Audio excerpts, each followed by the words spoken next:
Happy Sunday. It's Go Do Your Own Research. And we're live with another reading of Justin Baldoni's Deposition. If you haven't seen part one, go watch that video. So tonight, we are going to start with an Instagram post from Justin Baldoni's own Instagram. It's a reel that he put out as his publicity. And I just thought, let's just remind ourselves who this guy is before we get into it. So, as I've said many times, I knew nothing about this guy until he put himself into my radar by hiring a crisis PR firm. But 138 weeks ago, he posted, if you think the thought leaders you follow, who I was like, you're a thought leader? Who write books, host podcasts, do TED Talks, or sell you programs, are the perfect examples of their work, then think again. My therapist once told me that being human is like being a globe. Blah-de blah, blah, blah, blah, blah, blah, blah. And at the end, he says, it's time we get rid of the pedestals and remember that we are all flawed. We are all imperfect, but that's also what makes us beautiful. Wise words, Justin. Yeah, I've already mentioned that TED Talks I found out from reading Virginia Roberts Giuffre's autobiography or memoir, sorry. She wrote it herself. That she was flying to the original TED conferences back in 2000 with Jeffrey Epstein on his private jet, where he could traffic her to his buddies that were organizing TED conferences. And so now here we are, 25 years later, and Justin Baldoni, he kind of really launched his career as a thought leader via a TED Talk. So I just wanted to play this Instagram. In my experience, in my bubble of social media and my fan base, I'm looked at oftentimes as like this example of like what a man can be, or like how a woman should be treated by a man, or the way that I talk about my wife, or how present I am as a father, and all of the things that social media can paint. And yet, I'm an asshole sometimes. There are times when I will say something to my wife because I'm in my wound that, like, if there was a camera on, I would lose all my followers. I'd be canceled in a heartbeat. What? Can I just ask, what is being in my wound? I've never heard that one before. Because I'll say something out of my like ego that is mean. Luckily, because I do so much work, I can like stop time. I can, everything stops, and I go, what am I doing? And I can come back and be like, whoa, stop. I am so sorry. That is not you. Let me figure this out. So I say that because if I can do it, anyone can do it. I am no different.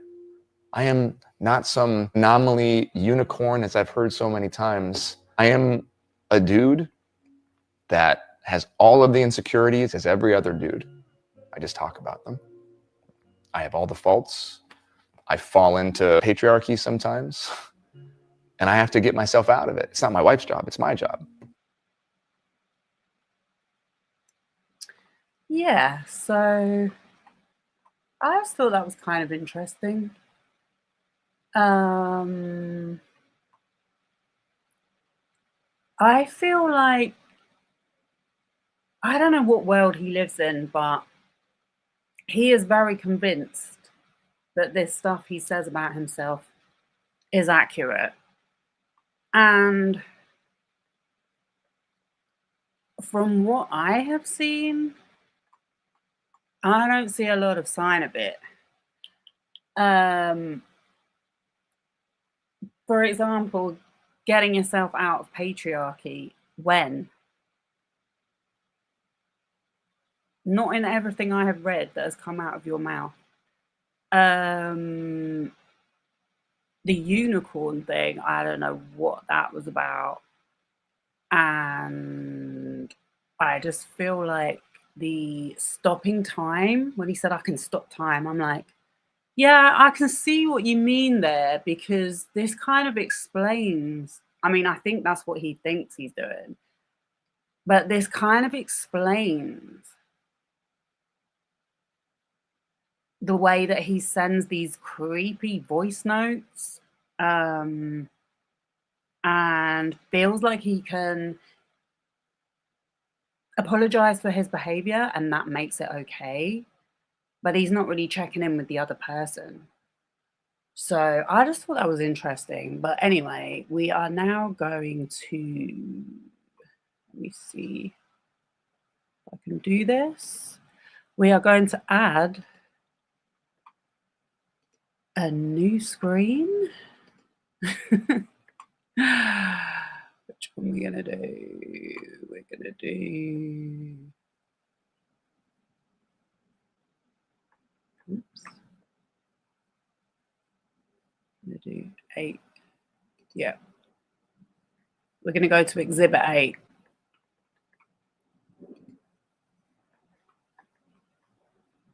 So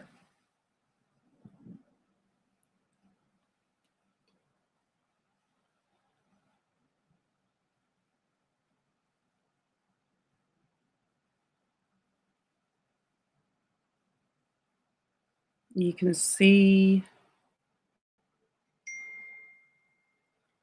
it says, oh wait, I'm not sharing the screen. Sorry. I was like, why isn't it coming up? Okay, I can close that.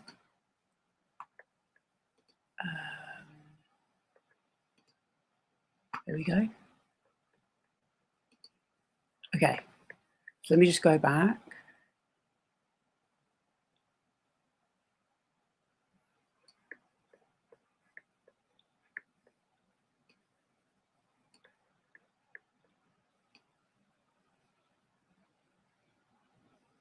Okay.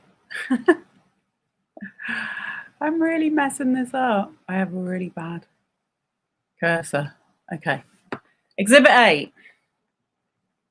And then we can see that this was a deposition recorded on Tuesday, October 7th, 2025.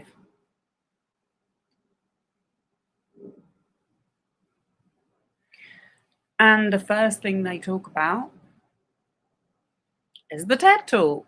So we're going to get straight into that. So we have, I forget who the lawyer is. It's Gottlieb. Okay. So this was filed on the 13th of November, but I never read it out before. So, okay. So he asks, okay, after that TED Talk you gave, Justin answers, yes, at TED Women. Do you recall being asked the question prompting that answer? Did you ever feel like you were harassed or victimized on set? Answer: I don't remember that.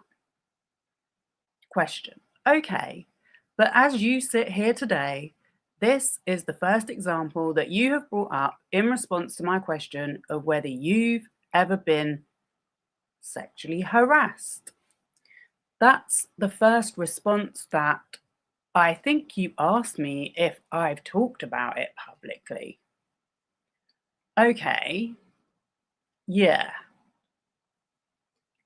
Why did you feel harassed by what this producer did? Justin: well, he was asking me to get naked in the hot tub with him and standing very close to me with his naked. I'm not sure if you're allowed to say this word or not, but it begins with G and it ends with S, and we're talking about organs. Like intentionally walking close to my face. It was just him and I in there, and he was using the idea that, and then we jump a page, and the question is, so he didn't assault you? Justin answers, I wouldn't call it assault. I don't believe I characterized it as assault. Gottlieb says, I didn't say you did, sir. Yeah. Question, you were bigger and stronger than this guy, right? Answer, I would imagine I was. Question, this wasn't someone the size of Dwayne Johnson or The Rock or something like that. Justin answers, it was not. So if it had come to it, you probably could have knocked the guy out. Objection. Justin says, I'm not much of a fighter. I would have left. Gottlieb continues, you didn't work for the guy, right? Answer, no. So you had no employment relationship with him? Justin answers, no, I didn't. Okay, do you know who he was? Justin answers, I think he told me his name, but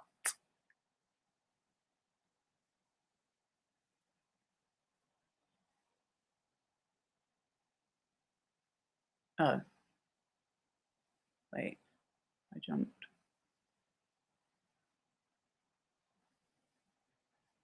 Did you try and find him after the incident and talk to him about it? No. Did you find him before you talked about this event in Glamour magazine? Objection. No. You didn't want to give him an opportunity to take accountability for his actions and make it right? I didn't name him. But you described him and described who he was friends with and the spa you were in. Objection. I don't know if I described who his friends were. Mr. Gottlieb asks, do you know his name as you sit here today? Justin answers, no. Question, I think you've already talked about your experience with your college girlfriend. Is that right? Justin answers, yes. Oh, no. Did you ever go back to talk to any of your college friends or people that you might have hung out with mutually to tell them what you were going to do? Justin answers, I don't know anybody from back then. Do you have any idea whether or not your college girlfriend would agree with the way you have remembered the events relating to the losing of your bee, the popping of your cherry? Objection. I don't know what she would think. I don't know who she is anymore. Mr. Gottlieb, but you thought it was okay to go on TV and tell the world that your college girlfriend had SA'd you without ever talking to her about it? Objection. I wasn't aware I needed to ask her permission to share my story. Gottlieb asks, am I right that one of the things that was most traumatic about this to you is that you, and then we skip a few pages.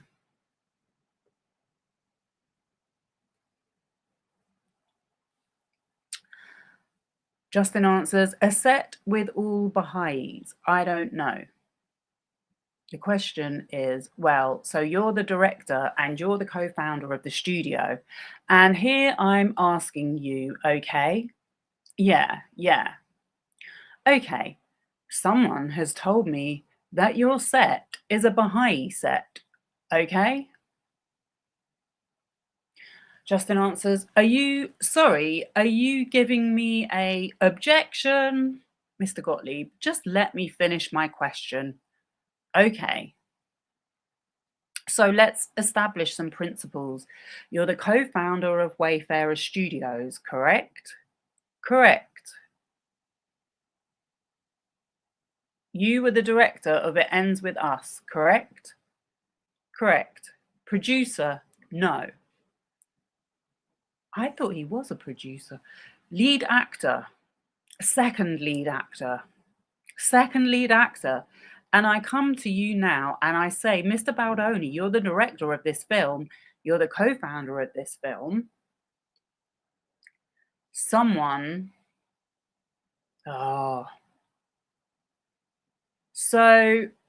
we know for a fact that Steve Sarowitz, because there's there's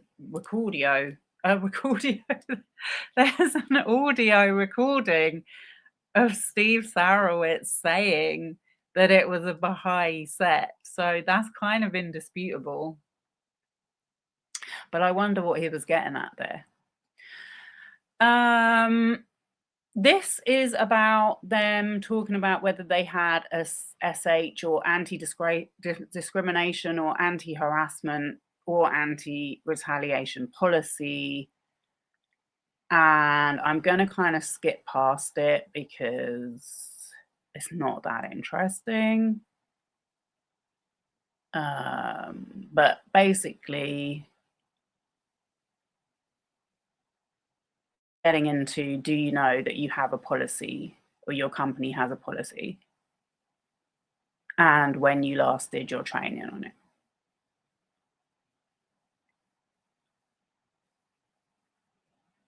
Wait, what did I think I saw something then?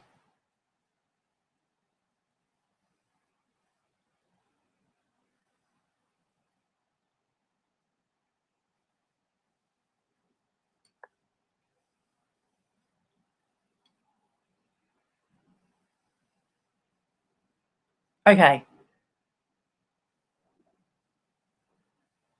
Page 77. Okay. Mr. Gottlieb, I'm most interested in what you said publicly about how, in your view, being exposed to pornography repetitively affects one's view of consent. Do you recall giving a talk called Boys Will Be Human, a talk on healthy masculinity with Justin Baldoni? Justin answers, I wrote a book called Boys Will Be Human, and I imagine I've done a talk or two, yeah. Question, some interviews about the subject of the book? Justin answers, is this a speech that I gave or is this an interview that I gave? This is during an interview, and I want to read you what you said. You said, when you hit 11 or 12 years old and your friends have a phone and maybe you don't and you're being shown things for the first time, and then you start to think that is what women want. And in PORN, as we know, no means yes or try harder. I can't believe I'm actually reading this out. It starts to become very confusing, which is definitely something that happened to me.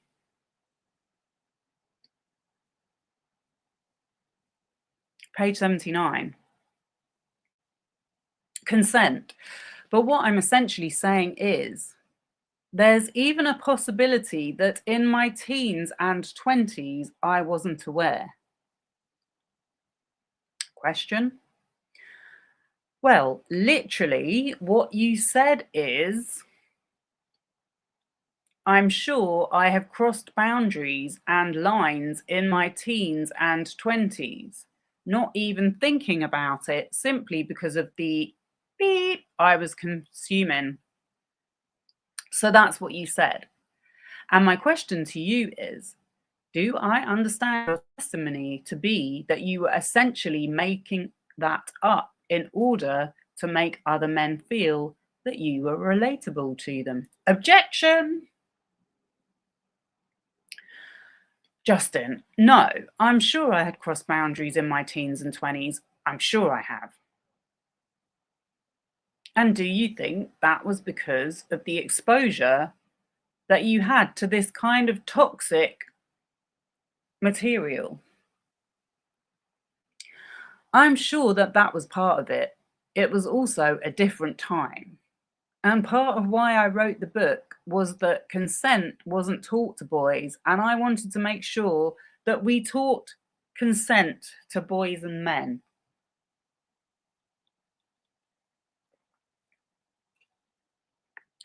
I would have thought this came under biology or sex education, but let's hand over that responsibility to Justin. Page 116. Okay, you hugged Miss Lively on multiple occasions on the set, right? Answer, yes. Question, every day? Objection. Witness, no. Witness is Justin. Gottlieb, how many times would you estimate that I hugged Miss Lively? On the set, so not outside of the set environment, but at work on the set. Objection. Justin, are these hugs? I'm so sorry. Gottlieb, sorry, are these hugs that I initiated, or are these hugs that I was recipient of? Question, you can characterize it however you'd like. Justin, I just want to be as accurate in my testimony as possible. Question, okay. As it relates to the hugging, that was my question. That was the question. Which one? You can include hugs that you believe you initiated and hugs you believe Miss Lively initiated. Objection! Like, lump them all together? Gottlieb, sure, your best estimate. Okay, number of times. Objection! Maybe a greeting and an exit. So at the most, maybe again. I don't know. I don't know. I don't know. That's my answer to you, Mr. Gottlieb. I don't know. Gottlieb replies, fair enough. And when you don't know, that's what I always want your answer to be. I don't know. Do you know who Vivian Baker is? Vivian Baker is Ms. Lively's makeup artist, I believe. Do you know that she testified under oath in this case? Justin, I assume her testimony would be under oath.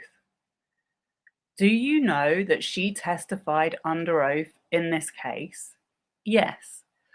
Are you aware that she testified that there was a culture of hugging on the set of It Ends With Us? I am now. Are you aware that she said that made a number of people uncomfortable? I find that odd. You find that odd? Why? Because Mrs. Baker, was often the one that would run up and give me a hug. And because of that, you find it odd that she testified that a number of people felt uncomfortable with the culture of hugging on the set of It Ends With Us? Correct. Do you remember earlier when you testified about the hot tub? Justin, you're referring to what? Sexually harassed? Gottlieb, when you were sexually harassed in the hot tub? Oh, we've jumped to another. This is a pretty X-rated. I know there was all this coming. Page 174. As read. As the two climax at the same time, they lock eyes and cannot help but smile, baffled that they found each other. Justin answers yes.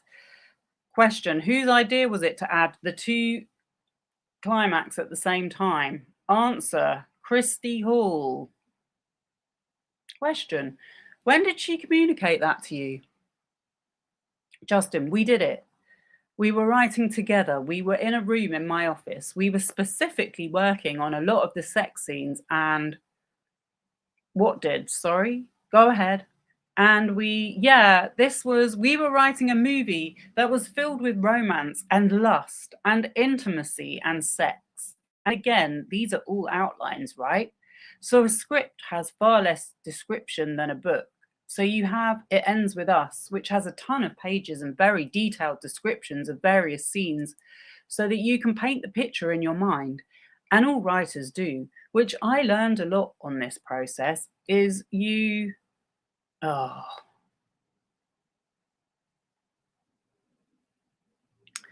page 176. Conversation with Miss Lively about the scene in which you discussed you and your wife. Objection. Sorry, I should have said that. Objection. I remember a conversation, not discussing a scene, where I brought up my wife, yes. And what do you recall bringing up? The day before, I had a meeting with the intimacy coordinator to go over ideas for all of these scenes. I wrote down a bunch of notes from that meeting. The following day, I had a meeting set with Miss Lively to specifically talk about the sex scenes. That was the actual point of the meeting. In that meeting, I read through and walked through the notes that I had discussed with the intimacy coordinator. One of them was an idea that had come up where Ryle and Lily were making love. Lily had climaxed or had an O, to speak frankly here, and Ryle did not. And the idea, as the intimacy coordinator and I were talking about things that women have not seen on camera yet, things that would be unique, that would be attractive to the female gaze, which was the purpose of that meeting. The idea was that Ryle would then stop and say, just watching you was enough, or I'm good, or something like that. Do you know what? I've really been wondering what the female gaze meant. If he's trying to suggest that, I just want to say, if we did a quick survey to ask how many women want to see that or go to the movies to see that on screen, I'm just wondering.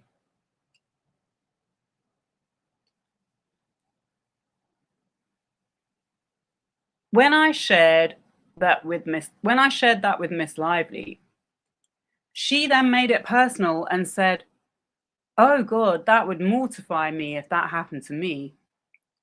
To which I then responded, as one does, because when you're two grown adults with children who are married in the context of talking about sex scenes with a movie that you're making with a person who is understanding that there are going to be scenes in a book based with a lot of sex in it, the only thing you really have to share are personal experiences. So I said, oh well, some of the most beautiful moments have been when that's happened with me and my wife, and that's it, and that was it. So you were interested in shooting the scene from the female gaze. I was interested in shooting all the sex scenes from the female gaze. Did Ms. Lively have a female gaze as a female? Just asking for a friend. I would imagine so, if she's a female. Did you believe she had one? Of course. Did you believe that that gaze was important in incorporating ideas about how these various sex scenes would be shot? Objection. Absolutely. That's why I incorporated all of Ms. Lively's ideas without hesitation. And it's your testimony that when you say Ms. Lively said she would be mortified, that you believe she was referring to if that happened to her, were her words. If that happened to her in her personal life, yes, it was a personal comment. Like, it was inferring that if she was inferring that if her husband didn't finish, if she didn't finish her husband or climax her husband, that she would be mortified. That's what she said. So she said, "Oh, that would mortify me if it happened to me." Your recollection as you sit here today about a meeting that occurred in April of 2023, objection.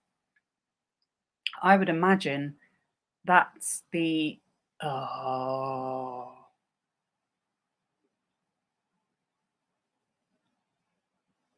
I can't wait to hear. Have we got Blake Lively's deposition yet? I can't even remember. I think we only had a tiny bit of it, but I can't wait to hear her version of that.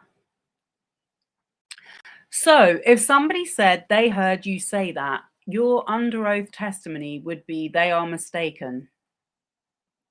We've moved on to a different conversation.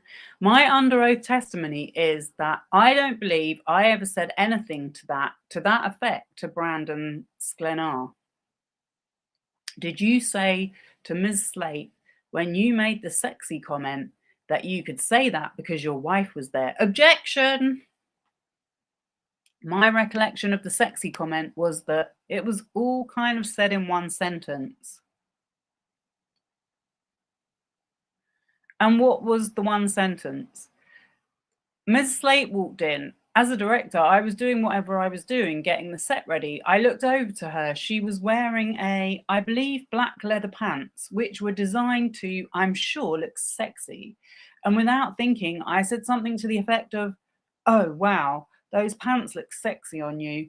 And my memory, if it serves me correctly, my wife was in the room nearby, and I think in my head I was like, "Oh." Page 300. No. Did Mr. Heath? No. Did anyone else? I don't know. Did you want Miss Lively to perform the birth scene without most of her clothes on? No. Did you ever tell Miss Lively that your wife had ripped her clothes off during childbirth? Objection. I do not recall a conversation where I said she ripped her clothes off during childbirth.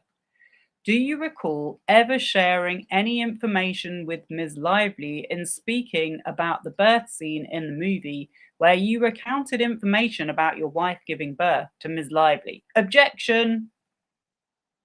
I remember numerous conversations where Ms. Lively and I were talking about our, and I don't mean my birth, but our like collective births, where she shared personal information and then I shared personal information about my wife.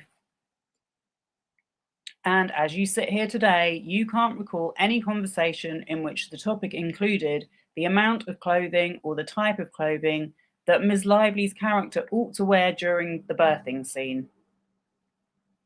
Objection.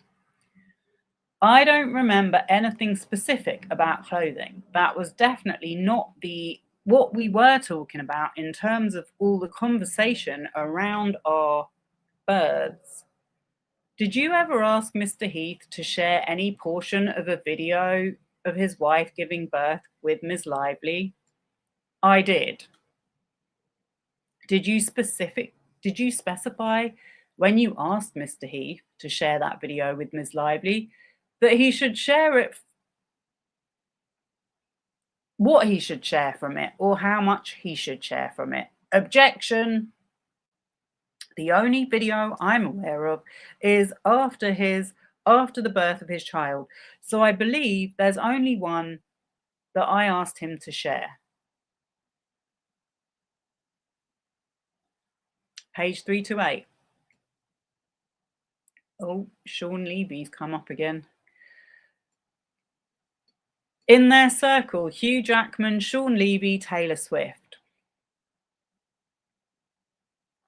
So Sean Levy is a director friend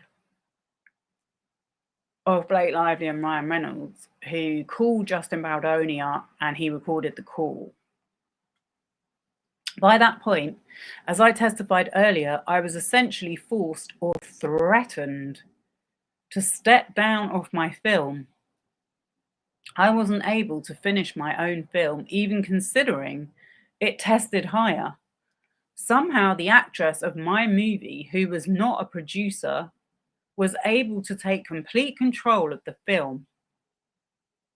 By this point, Ms. Lively had requested that my name be removed, so I had a film by credit removed. I was removed from the majority of marketing materials from the poster. I was being removed for the most part from the trailer. I know that she got the song that she wanted in the film, and I had assumed that was not a battle or a fight that I could ever win. So you didn't want a Taylor Swift song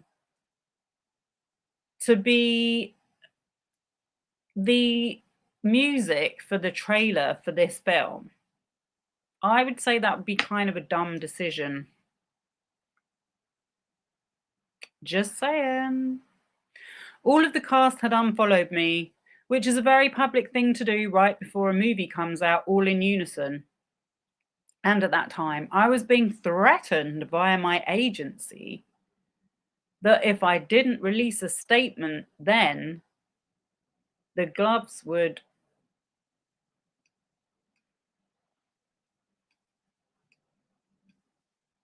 oh, 1 second.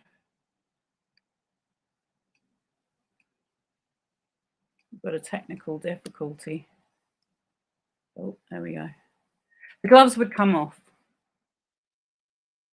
Now, I don't know the exact sequence of the time in which I sent that text, but I will.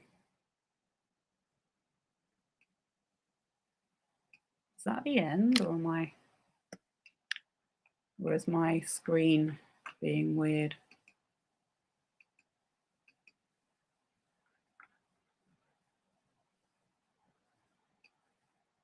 Might be the end. All of a sudden my cursor's being weird. Okay, so yeah, I just thought that was worth sharing because obviously he talked about his own experience of someone oversharing, and he didn't say it was an assault. He said that he felt like they put their private parts in his face, and he was very offended by that.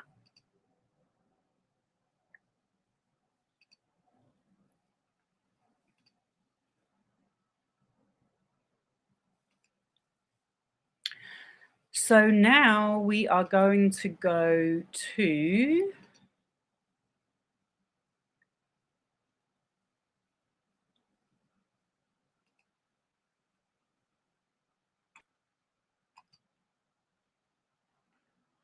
am I getting the hang of this or what?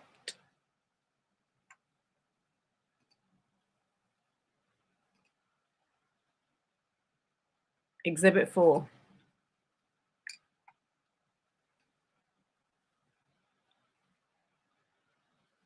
And again, it says video recorded deposition of Justin Baldoni recorded on Tuesday, October 7th, 2025. And we're starting on page 33. So this is filed on the 4th of December. And it says, a set with all Baha'is. I don't know. Well, so you're the director and you're the co-founder of the studio. And I'm here and I'm asking you, okay? Yeah.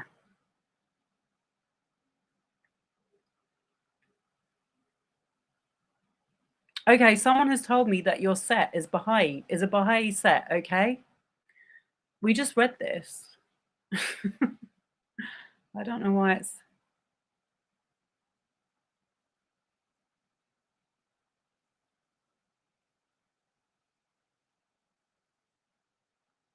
Okay, let's jump to the next page. We've become numb to it, and I'm speaking as a we, collective we, in order to have more of a shock effect. Then I think that's where Hollywood has gone and made like sex has just become something that you expect to see oftentimes that doesn't actually have to do with the storyline, or I don't know if it necessarily moves the plot forward. So in that sense, I guess I would agree. And I think that in general, Hollywood doesn't make movies for the soul much anymore. It does. I mean, there are certain people that do, but I'm just saying it's definitely become much more about attention and money and just competing with other places for people's attention in whatever can shock them the most is what wins.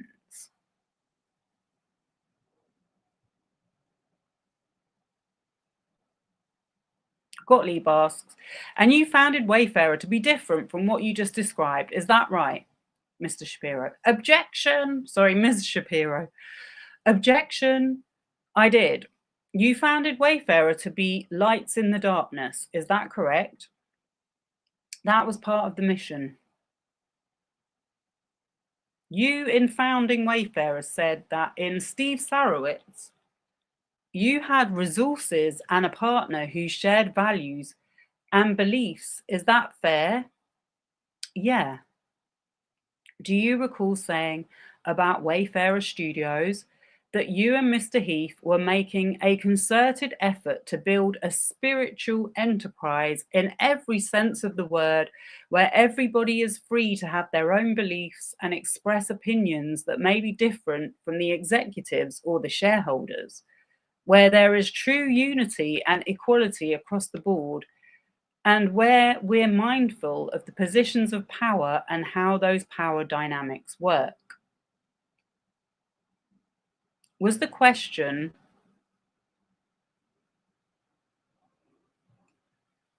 do I remember saying that? Do you remember saying that? It sounds more like something I've written.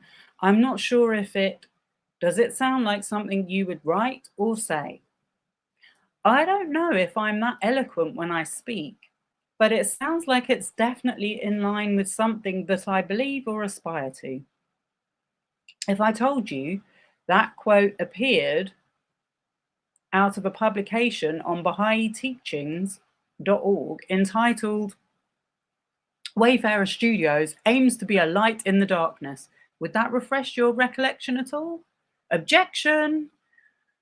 That would confirm it was probably something that I wrote versus I said. Okay. And do you believe that you have created a spiritual enterprise where everyone is free to have their own beliefs and express their own opinions that may be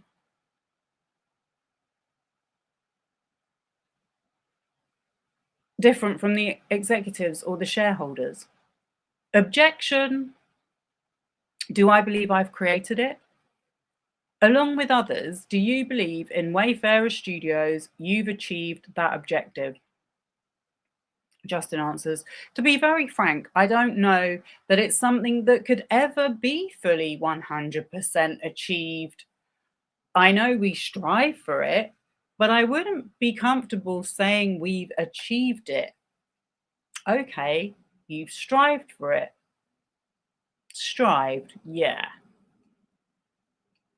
No, this is interesting. And in creating the culture at Wayfarer Studios, do you believe that you have tried to be mindful of the positions of power and how those power dynamics work? Objection! Again, it's something that we strive for, not perfect at, but strived.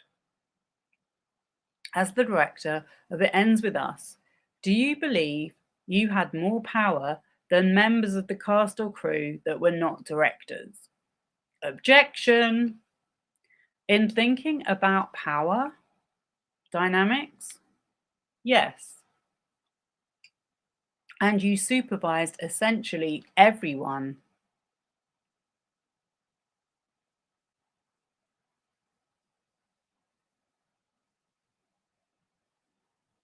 Keep losing my place. Oh. Who was on the set, directly or indirectly? Is that right? Objection.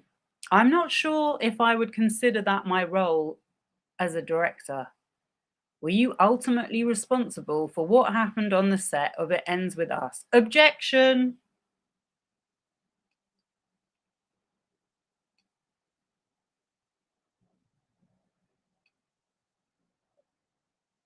I wouldn't put that solely on the director, no. But I didn't ask if you responsible. Gottlieb's interrupting. I didn't ask if you were the only person. Miss Shapiro, can you not interrupt his answer? Gottlieb, you're right. You're right. Finish your answer. I apologize. Oh, I just said I don't think I was the only person responsible, but I was a part of that responsibility, of course. Gottlieb, okay. So I'm not asking if you were the only person who was responsible. But as the director, you are ultimately responsible for what occurs on the set of your movies. Objection. I'm not sure that I would completely agree with that, the way that question is framed. Okay, what is it about the question that you disagree with, the framing of the question? The framing of the question? I just think the premise is off. What piece of the premise is off? One of the director's jobs is to bring on a great team, and each of those team members have responsibilities. I think it would be impossible for a director to manage everybody. So there are department heads and producers and executive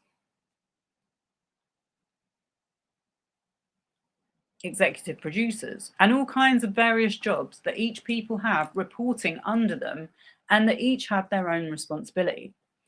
So, like, if, something happened to an extra, I don't know if that's ultimately the director's responsibility. If the catering was cold that day, I don't know if that's the director's responsibility. If a stunt person was killed, I don't know if that's the director's responsibility. There is a stunt department. So that's what I mean by the premise. At least my understanding of what you are asking. Gottlieb, what about the director does? Objection. Who is responsible for that? What about what the director does? Did I say it like that? Who is responsible for that? Could you be more specific? Well, the director is not responsible for the caterers or the stunt doubles, but what about the director? Is the director responsible for what the director does? Yes, of course. I was just answering your question to the best that I could. Okay, so we can at least agree that as the director of It Ends With Us, you were responsible for what you did on the set. I was responsible for a lot, yeah. What you did, what some other people did, that we'll have to define as we go through the day, but not everything. Is that fair? Objection. Not solely responsible for everything, but responsible, of course. I'm the director. Gottlieb. Okay, did Wayfarer Studios have policies and procedures that were in place during the filming of It Ends With Us? Objection. Policies and procedures? Any policies and procedures that were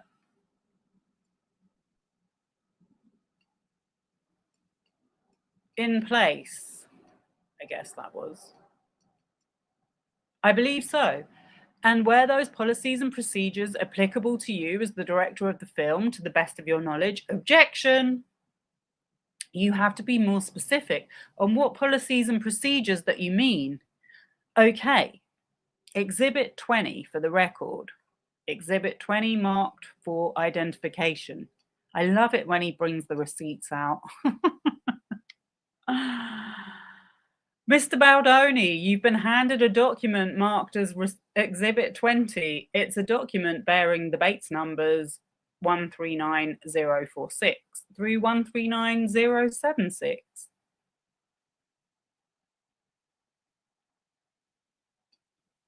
And you can take a look. It's a lengthy document. Am I on this document? Take a look through the first few pages, and the first thing I'm going to ask you is if you recognize it, and then I will ask you some more questions. Mr. Baldoni, I think you've now had a chance to look at the cover letter, yes, and the table of contents. I haven't looked at all the table of contents of it. You've flipped through it? Would you like me to look at them? There is not going to be a quiz on it, I promise. Sure. The first thing I want to ask you is, have you ever seen this? Not the text chain that's on the front, but the employee handbook that begins on the page with the Bates number 139049 on it. I believe years ago, yes. Okay, and you and Mr. Sarowitz sign off on the introductory letter to this handbook, is that correct? Our names are on there, so yes, we do. You are the co-chairman of the studio, is that correct? That is correct. There is no other chairman of the studio you're aware of. Objection! Just Steve Sarowitz and myself. What are the responsibilities that go along with being, to the best of your understanding, the co-chairman of Wayfarer Studios? My responsibilities? Any responsibilities that you believe apply to you? My responsibilities are to help select and pick who I believe, along with my co-chairman, to be the best managers. Oh, your co-chairman who doesn't get involved in the day-to-day. Sorry, these jokes write themselves. To be the best managers for the company, to help the company in its creative direction. More bird's eye view of ideally, hopefully, where we're going, and then to consult with the CEO and president and upper management. And my specific responsibilities are also to help with creative for the various projects that we have. Okay, based on my time, you see in the cover letter that you and Mr. Sarowitz have written for this handbook a reference to Wayfarer Studios being a Baha'i-inspired organization. I see that, yes. We were talking a little bit about that before. It's not a yes. This is consistent with what you previously testified to. Objection. Yeah, I did not remember. We had many conversations about actually not calling it a Baha'i or inspired organization. So I think legally we did not. And that was mostly because we didn't ever want to make anybody feel like they were working at a religious company. So I believe an early version of this did not have it on there, which is where my memory was coming from. But I do see it here, and I don't deny that. Mr. Gottlieb. Okay, are you aware of a later version of this handbook in which that was removed? Justin, I'm not aware of a later version. I imagine this is the most recent version. I believe there have been different versions of this various letter over the years. And when you say legally you are not a Baha'i-inspired organization, I'm not going to be asking you for your legal opinions during this deposition. No, no, no. What are you saying? It was just in the starting of an organization as it relates to the Baha'i faith. We did not want our company to in any way be a part of the Baha'i faith as an organization. I see. So that's essentially what I mean, is that because the Baha'i faith's internal government, if you will, is different than maybe like the Catholic Church or other Christian organizations. There is a Baha'i organization that actually is a government in the Baha'i faith, and we did not want a company to legally be tied or associated with an official Baha'i organization. I understand. So that was the debate and the conversation around like a Baha'i inspired organization and what that actually means. Okay, do you see where you've written with Mr. Sarowitz? This handbook has been written to serve as the guide for our relationship and the various work rules. Yes. And then do you see, if you flip a page over in the table of contents, there is a series of categories. I'm looking, sir. At page 139050, there is a list of categories of different types of rules that apply to employees of the company. Are you looking at employment underneath employment? I'm just asking you if you see in the table of contents a bunch of different categories of policies, procedures, and rules. Yes, I do. That apply to the company. I do see that. Okay. If you flip ahead to page 5 of this document, which is Wayfarer _139053, do you see at the top of that page equal employment opportunities, anti-discrimination, anti-harassment, and anti-retaliation policy at the top? Yes, I do. And have you ever read this policy? I don't know if I've read this one, no. You don't know, or you think you haven't?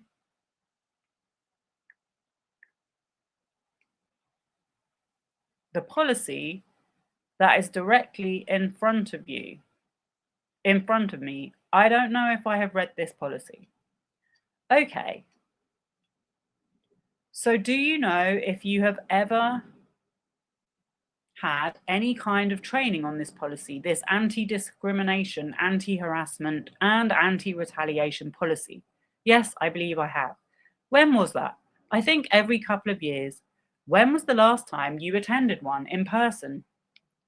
At all, virtually or in person? Virtually. Virtually, I completed mine last week. Okay, for this year. For the year 2025? Yes. Prior to that, do you recall the last time you had training on this policy? I imagine it was 2 years before that.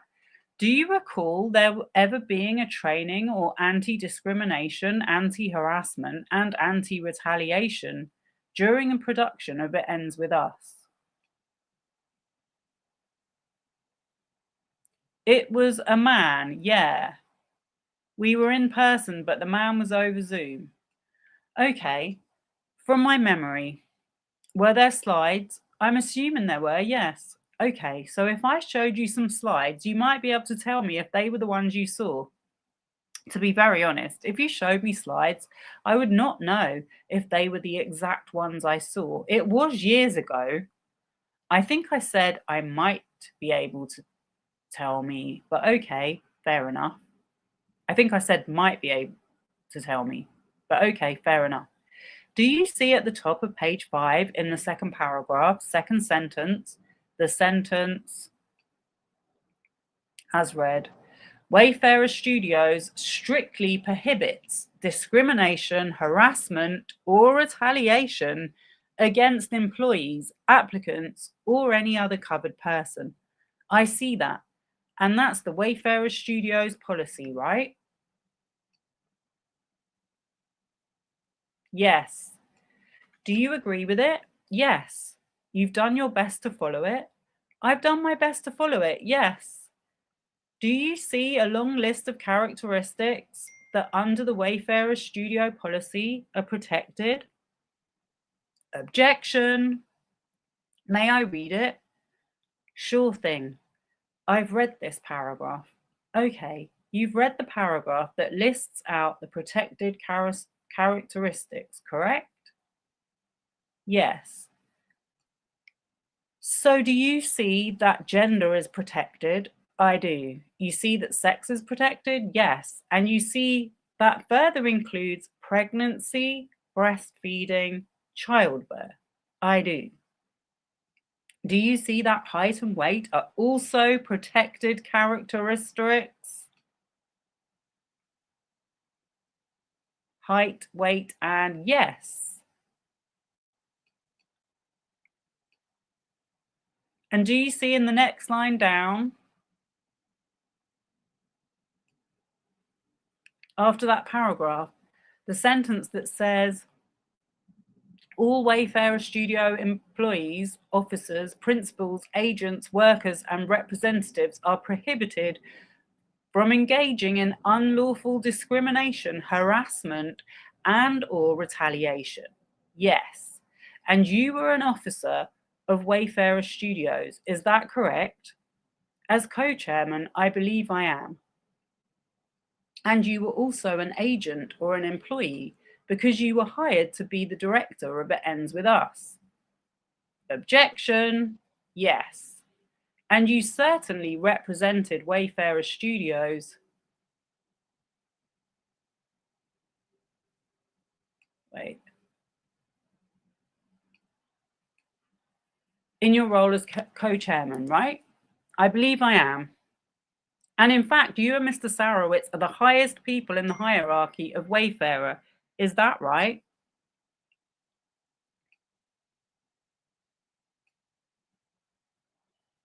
As co-chairman, I believe I am.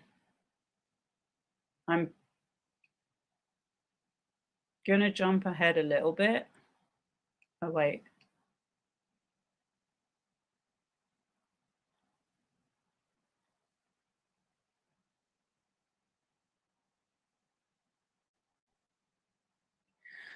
Blah, blah, blah, blah, blah.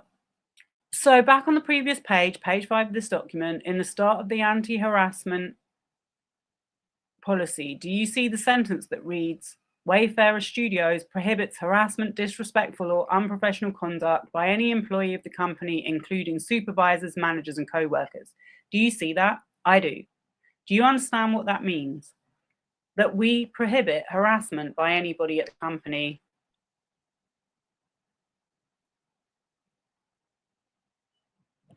Okay.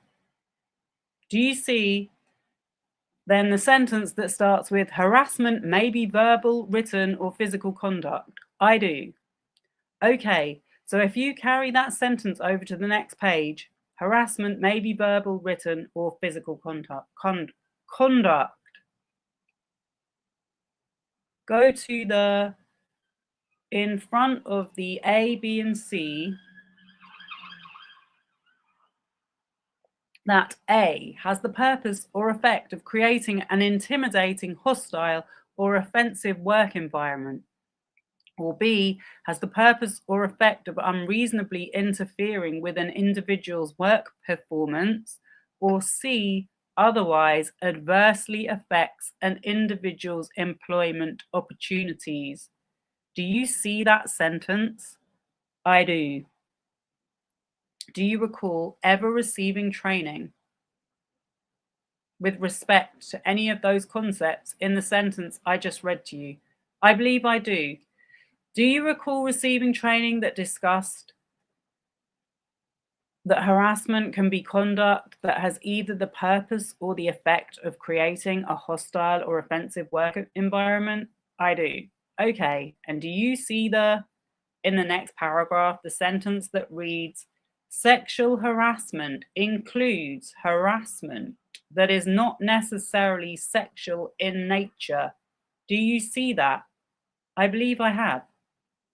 And you see further down, there is another A, B, and C here because, of course, we lawyers love to put A's, B's, and C's into our documents. Do you see subsection C says, such conduct has the purpose or effect of substantially and unreasonably interfering with an individual's work performance by creating an intimidating, hostile, or offensive working environment. Do you see that? I do. Do you understand what that means? I believe I do. Do you understand what that means? I believe I do. And you've been trained on that as well? I believe I have. Okay. Do you see where it says sexual harassment may include a range of subtle and not so subtle behaviors? Yes. And it can include sexual jokes or innuendo, commentary about an individual's body. Oh, I wish I had known this the other day. I don't think this document had been released then when I did my timeline reading, and I literally had to explain that going behind an actress's back and asking how much she weighed was not acceptable or appropriate. Sexual prowess or sexual deficiencies or touching. Objection. I know I left some words out. Yeah. But do you see the words that I read there? Yes. In this policy, yes. And you've been trained on this as well? I believe I have. And because of that training, you understand that the policy prohibits behavior that has these effects on employees, regardless of whether those effects were intended. Is that right? Objection. I believe so, yes. Okay. If you look then at supervisor and manager responsibilities, do you see where it reads, if any supervisor or manager becomes aware of a violation of this policy, they are obligated to report the violation to Human Resource Management. So Wayfarer Studios can investigate and, if appropriate, take corrective action. Yes, you understood that was your responsibility as a supervisor or manager. Objection. Yeah. And that was Mr. Heath's responsibility as a supervisor or manager. Yes. On the next page, do you see the section entitled Investigation? Yes. Do you see where it reads, any reported allegations of harassment, discrimination, or retaliation will be promptly and thoroughly investigated by qualified personnel in an impartial manner. Do you see that? I do. Do you see it says, Wayfarer Studios will ensure that these personnel will use the evidence to reach reasonable conclusions? Yes. And then one more sentence down after that. Wayfarer Studios will maintain appropriate documentation and tracking to ensure reasonable progress is made. Do you see all of that? I do. Do you see it says Wayfarer Studios?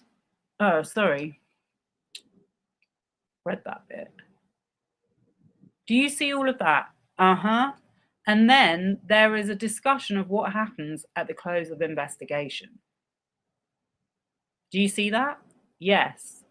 And you see that depending on what's found in an investigation, Wayfarer Studios will consider appropriate options for remedial actions and resolution. And if misconduct is found, Wayfarer Studios shall take prompt corrective action as appropriate. Do you see that? Yes.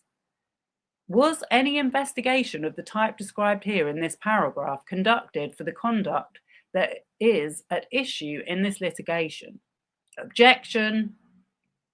Not until this lawsuit was filed and we were made aware of the conduct.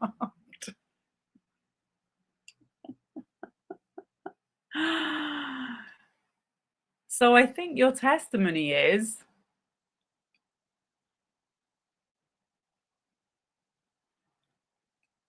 this lawsuit was filed. Uh-huh. You were made aware of conduct. We were made aware of allegations of misconduct. Okay, and then you launched an investigation.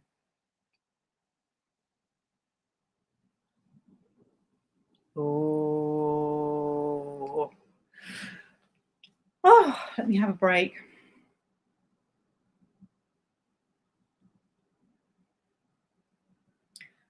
We have a comment. We have some comments.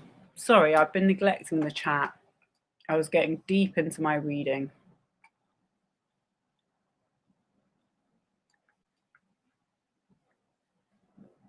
Oh, I can't see the comments.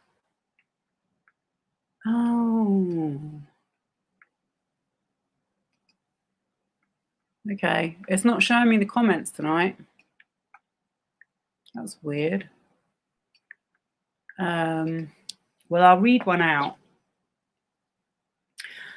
I just have to say I have a particular loathing towards people who weaponize therapy and therapeutic language like he does. He is just so full of ish, period, when he said, when I'm in my wound. Yeah, I was like, what the hell does that mean? And I agree that I've been noticing that it's just so crazy that this goes back to a TED talk and how much this has influenced, like, influencer culture with this method of drawing people in and making them feel sorry for you. It's really, really crazy how intentional that all was, going back to TED. Anyway, sorry I couldn't put your comment up on the stage. I appreciate you being here, as always.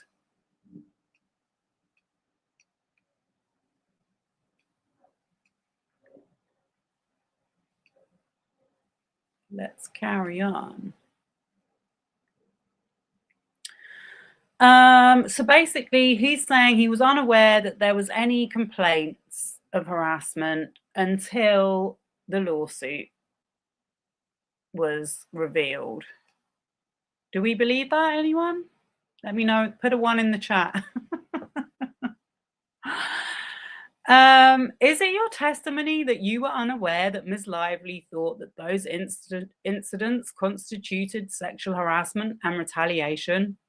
Objection. My testimony is that this lawsuit and the New York Times article and the CRD complaint was the first that I had heard of many of these allegations that evidently I was at or a part of, which I completely disagree with, whether or not they happened. That said, the reason we launched an investigation was because this was the first official complaint, lawsuit against us. So that investigation happened.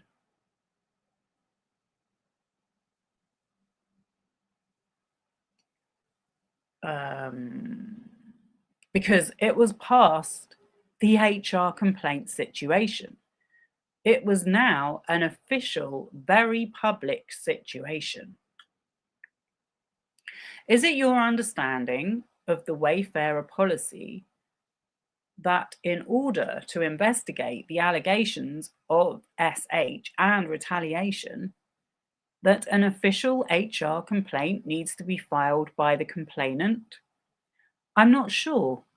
In fact, didn't we just look at on page 6 of the policy in the section entitled Supervisor and Manager Responsibilities? There's a line that says, if any supervisor or manager becomes aware of a violation of this policy, they are obligated to report the violation to Human Resources Management. So Wayfarer Studios can investigate and, if appropriate, take corrective action. Objection. I see that, yes. I'm actually feeling his pain at this point. I'm sure he probably isn't feeling pain. Maybe he is. Maybe he's in his wound right now. So it's actually under your Wayfarer Studios policy. It's not incumbent upon the person who feels that they have been harassed to come forward with a formal HR complaint. Is that right? Objection. I don't know if there is another part of this that says there needs to be a formal HR complaint or not, so I don't know. Okay, you don't see one as you're sitting here looking at this page, do you? Under the box that says supervisor and manager responsibilities. Objection, no, I don't see one. Okay, you testified yesterday, I believe, that you've never read the New York Times article. Is that correct? Never personally read it, no. So let's just remind ourselves that he sued the New York Times for defamation without reading the article. That is wild. You've never sat down to read the article published by the New York Times, written by Megan Tuhey about the incidents in this case. I did not personally sit down to read it. So as you sit here today, you do not know personally anything that that article says. Objection. No, I would not say that that's true.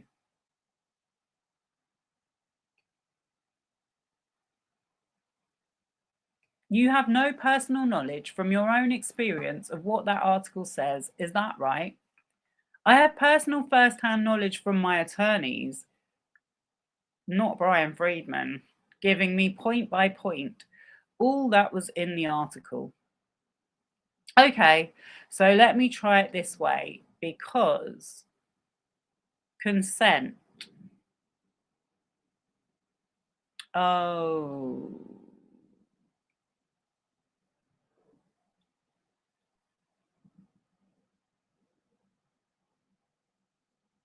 Why did it suddenly?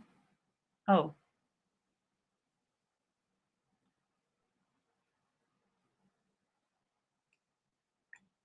Sorry.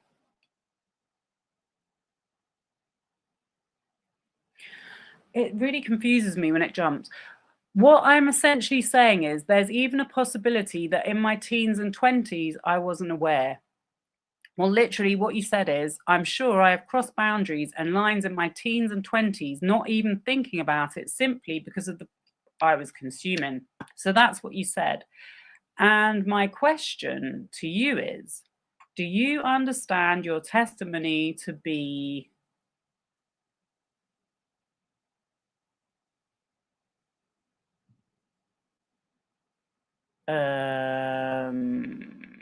that you were essentially making that up in order to make other men feel that you were relatable to them? Objection.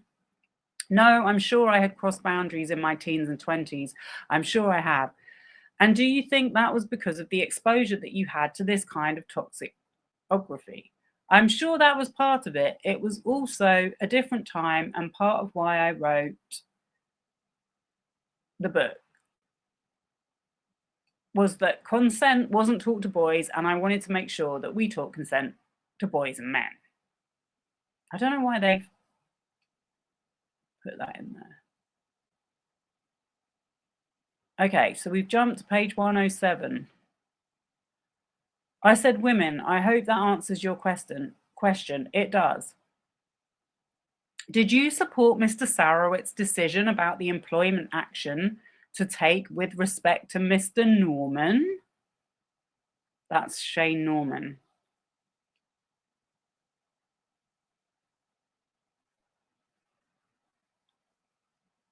I did. And you know that that employment action meant that he remained on with Man Enough in a consulting or part-time position for a number of months. Yes. And he continued to be paid. Yes. And you supported that. I did. Who is Liz Plank? So just in case you didn't know, Shane Norman, because Andy Signal didn't know this, Shane Norman was a former employee who was black, and he was fired and sued them for discrimination. And apparently, before that incident, or before that happened, he was accused of sexually harassing staff in the company. So what they're saying is he was still allowed to stay on with full pay.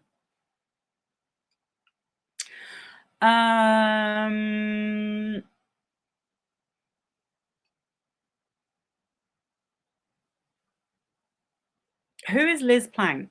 Liz Plank is my former co-host of the Man Enough podcast. How long was she your co-host? Maybe 3 years? What changed? What changed? What changed that caused her not to be your co-host anymore? I imagine, the New York Times article and the entire world thinking I was a bad man. Did she tell you that? No. Did you talk to her when she quit? No. Did you read anything she wrote about why she didn't want to be a co-host anymore? I believe it was shown to me, yes. I just wanted to say something for 1 second, because when he said the entire world thinking I was a bad man, as someone that had never heard of him when this article came out, I never jumped to the immediate conclusion that he was a bad man at all. That is not what I jumped to. That only came a long time later when I started looking at his content. So I just feel like this guy has a real deep paranoia about himself. He really shows a lot of times that he goes to the worst possible scenario about what people are thinking about him. Every single time.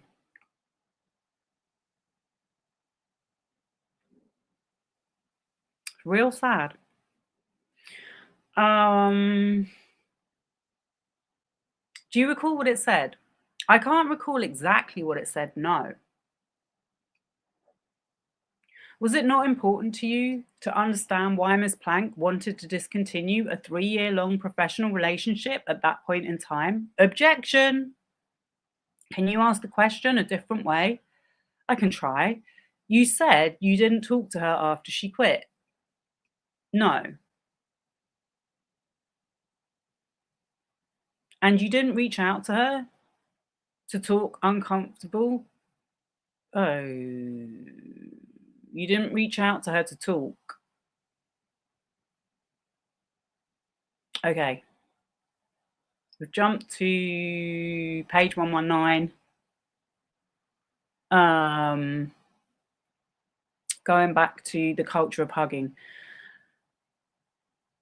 I'm not sure how my assumption of Miss Baker's testimony. Oh, wait a minute. The P word. Uncomfortable because of the culture of hugging on the set of It Ends With Us. Miss Shapiro, objection. I'm not sure how my assumption of Ms. Baker's testimony would lead to perjury. Do you or do you not think she was being truthful when she said that multiple people felt uncomfortable about a culture of hugging on the set of It Ends With Us? Objection. I think she was being truthful. That's not why I said I thought it was odd. Okay. Did you ever hear from anyone on the set of It Ends With Us that daily hugging was making them uncomfortable? There was a point in time that I heard that, yes. And when was that? That was from Ange Giannetti. And I believe Alex Sachs. Do you recall when that was? It was early on in the production, maybe first week or two. So that's in May of 2023. Objection. I have a feeling you know the date better than me, so yes. And what did you do when Ms. Sachs and Miss Giannetti told you that certain people felt uncomfortable with the hugging on the set of It Ends With Us?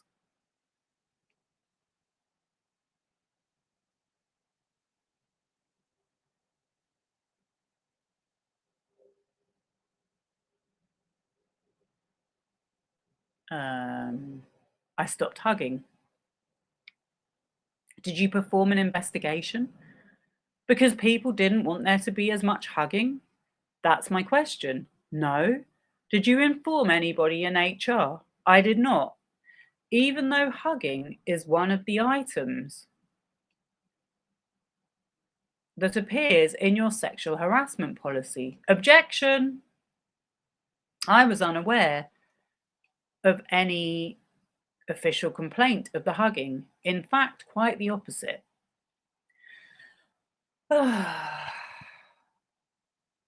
Gottlieb says, again, and we did this before. You understand, because we had this exchange before, that an official complaint does not need to be filed in order for something to violate the Wayfarer Studios sexual harassment policy, right? Objection. Correct. And you understand, I need to do talking to a baby voice. And you understand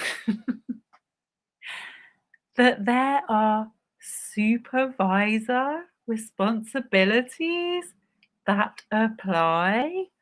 Objection. That do not depend on the filing of an official HR complaint, right? Objection. Correct. Okay. But just to point you back to 9054, it says, if any supervisor or manager becomes blah, blah, blah, blah, blah, blah.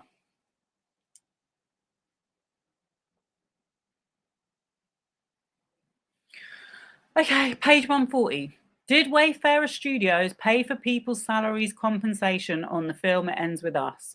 I would imagine so. I would say that would be a yes or no. And you, as the director and co-studio head, had the authority to hire, fire, remove, and discipline people on the set if you chose to do so. Objection, yes. And then you see a reference at 3:05 p.m. by Miss Sachs saying,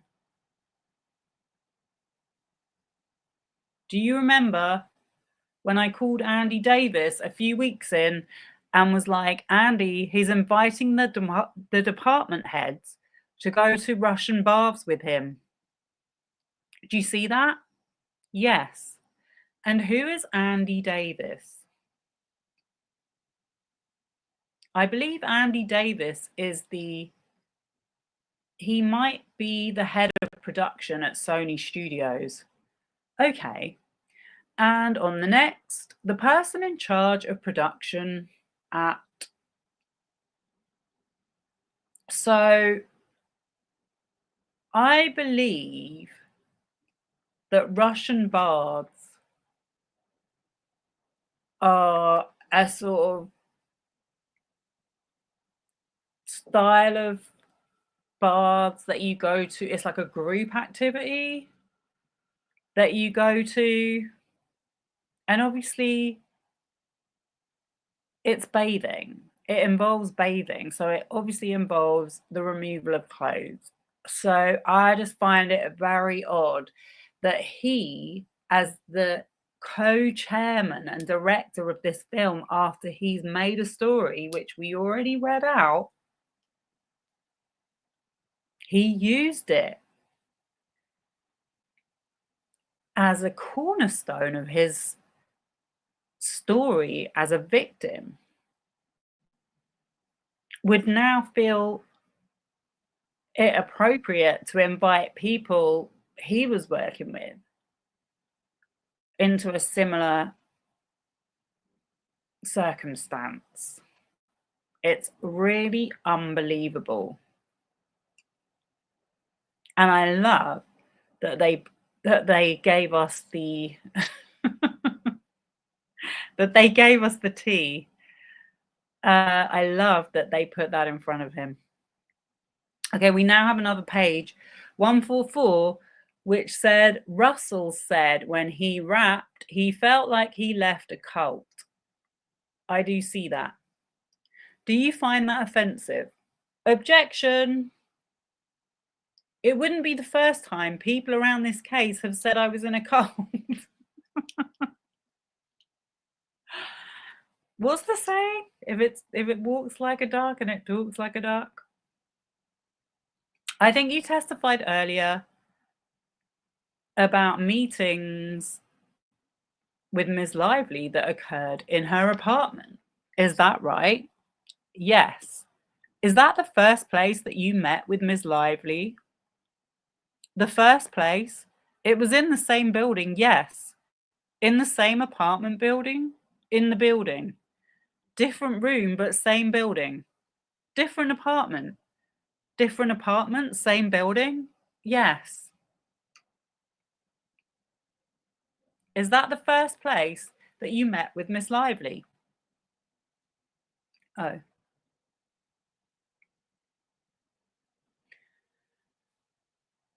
Did I just read that, or are they repeating themselves? Okay, am I done with this? Sure. When was that meeting? The first meeting? Sometime in December before Christmas. Sorry, I think it was December 22nd. And when you first met with Miss Lively, she had not yet agreed to play the role of Lily in the film. Is that right? Yes. And you had not yet decided whether you were sure if you wanted her to play the role of Lily in the film, right? Correct.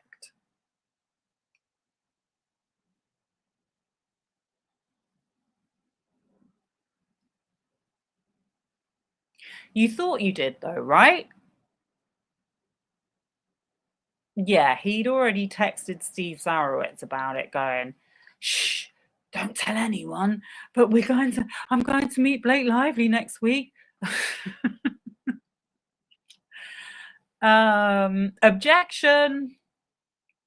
I thought I did what? When you went to that meeting, traveled to the meeting, yes. You prepared for the meeting, yes. And you discussed the meeting in advance with certain people. Yes. You prepared for the meeting, yes. And you discussed the meeting in advance with certain people. Yes, like Mr. Heath. Yes, and others.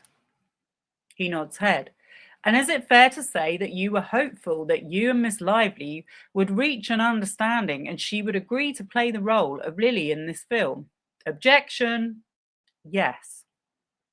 And at that point in time, you had made the decision that along with directing the film, you would play the co-lead role in the film. Yes. Is that the role of Ryle? Yes. And before, I asked you if you were a producer and you said no. You're an executive producer. Is that correct? Yes. Okay. I was, but eventually I wasn't. You were for some period of time? Yes. Okay. In the first meeting, along with other topics, you and Miss Lively discussed your families. Is that right? Yes. And at the time, Ms. Lively was pregnant. Very pregnant, yes. She was soon to give birth. Yes. And that would not be the first time Ms. Lively had children already, right? Yes. They were all over the apartment. I thought he said it was in a different apartment. And Miss Lively was pregnant with a boy, is that right? Yes. And the two of you discussed certain things about Miss Lively's baby. Objection. Unborn baby, yes. Among other things you discussed whether Miss Lively's baby would be circumcised, right? Objection. That was a conversation, yes. And in the context of that conversation, did you at any point share with Miss Lively whether you were circumcised? Yes. Did Miss Lively ask you whether you were circumcised? Directly, no. So whoever, because I literally saw someone on a well-known public forum mansplaining that it was Blake Lively that had brought up this conversation and it was absolutely fine and normal. Can someone go tell her?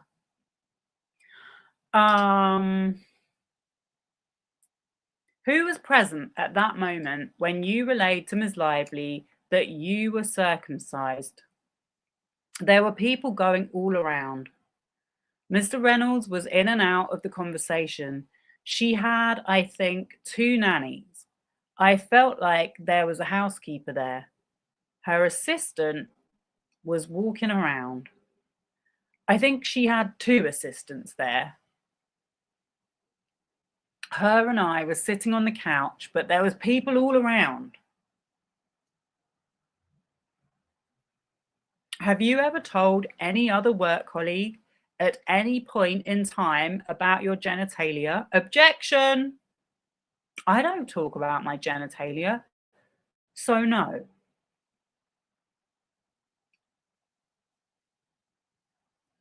Prior to Ms. Lively accepting the role of Lily Bloom, she received a copy of the script. Is that right? Yes. Objection. I don't believe that was my testimony. Would adding a sex scene not in the book be considered gratuitous? Objection. No, because none of the sex scenes that were in the movie as they currently exist were ever in the book in the way that they are.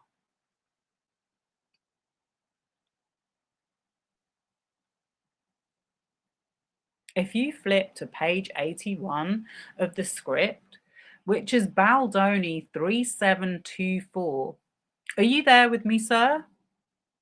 Yes. Do you see A69? Yes. And that is a reference to Aria Hotel Penthouse Suite Night. Yes. And this is the wedding night for Ryan and Lily. Yes. And you see towards the end of that, it's written as read.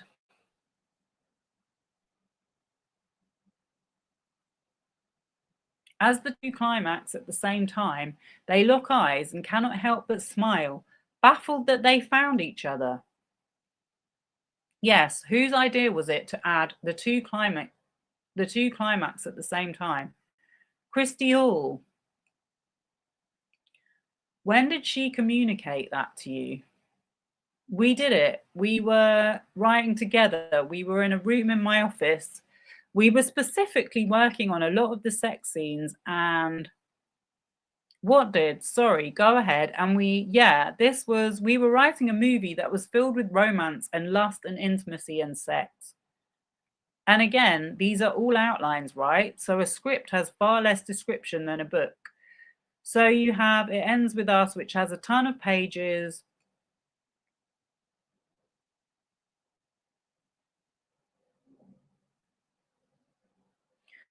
And very detailed description of various scenes so that you can paint the picture in your mind, and all writers do, which I learned a lot in this process.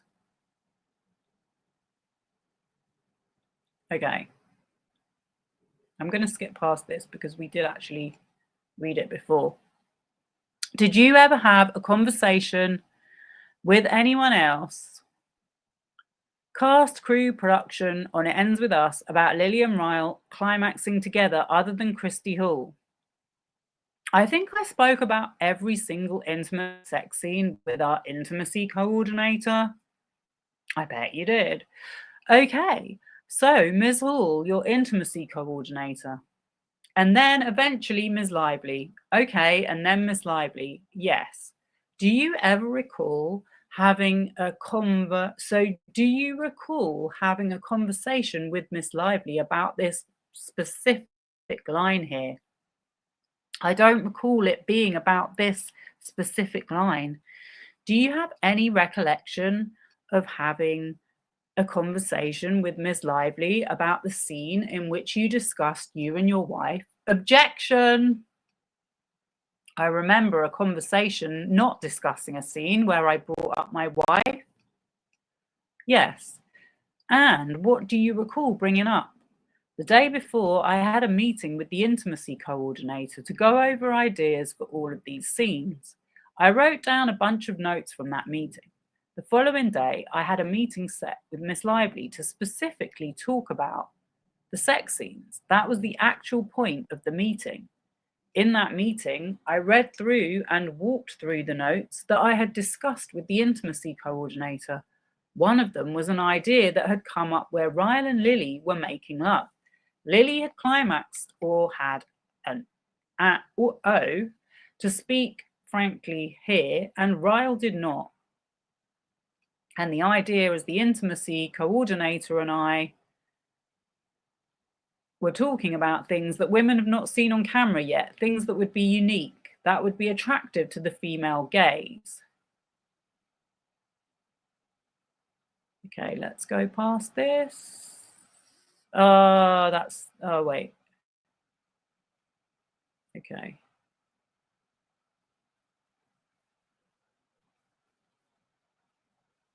We've read that. I thought they were going to give us some more. I thought they were going to say something else.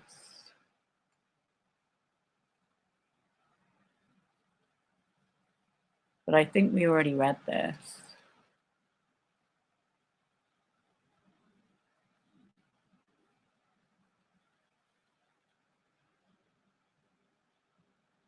Sorry, just double checking. I don't want to miss anything. I don't want to miss anything.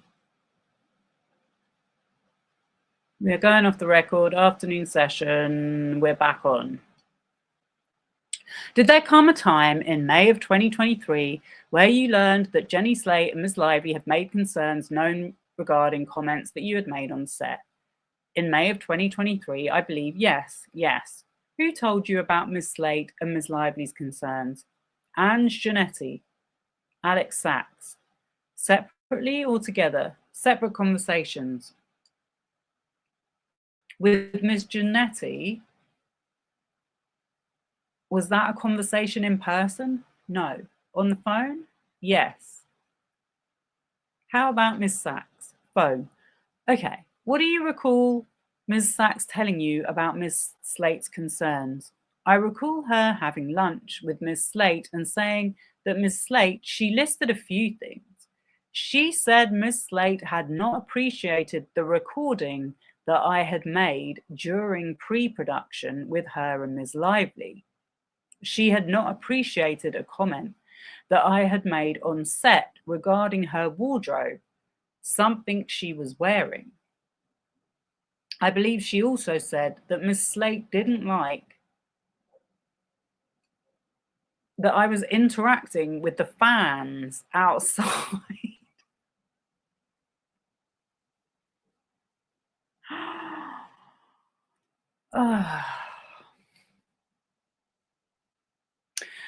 There was a lot of fans when we were shooting. I wonder why. I wonder how they knew. I can't imagine how they found out about that.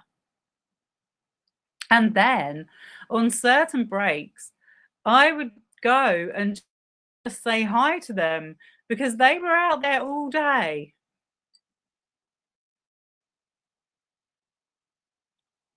I needed a sip of water. And if I recall correctly, she was saying to Miss Sachs that she didn't want to be asked to go out and do that as well because she was a private person. So she was asking to not interact with, to be asked to interact with the fans. I don't know if it was Alex or Ange who told me that she had felt the set was too huggy or comfortable or whatever. I know huggy was the word that was used because I remember the word. Touchy-feely might be another one. That's the best of my recollection at the moment. So between Ms. Sachs and Ms. Janetti, you were told that Ms. Slate thought the set was too huggy, yes? You asked me about just Miss Sachs, so I was just answering for Ms. Sachs. I thought you just said you weren't sure if it was Miss Sachs or Ms. Janetti that said that.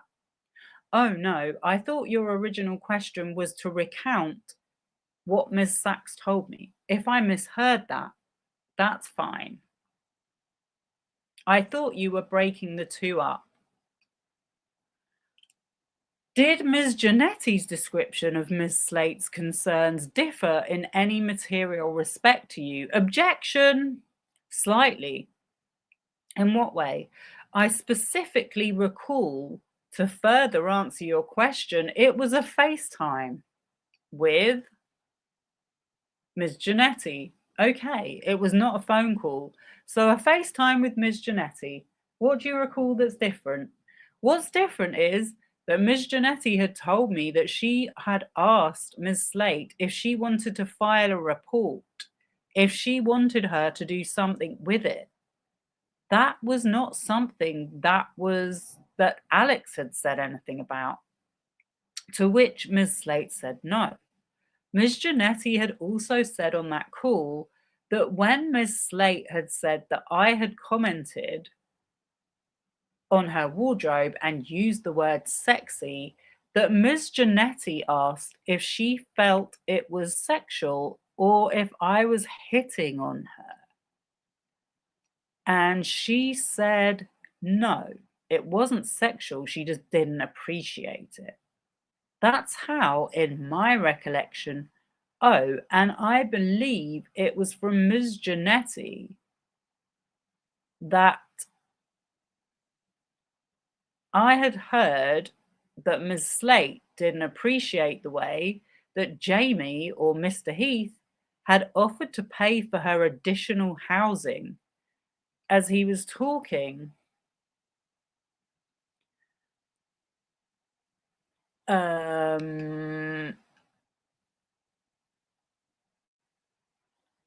wait.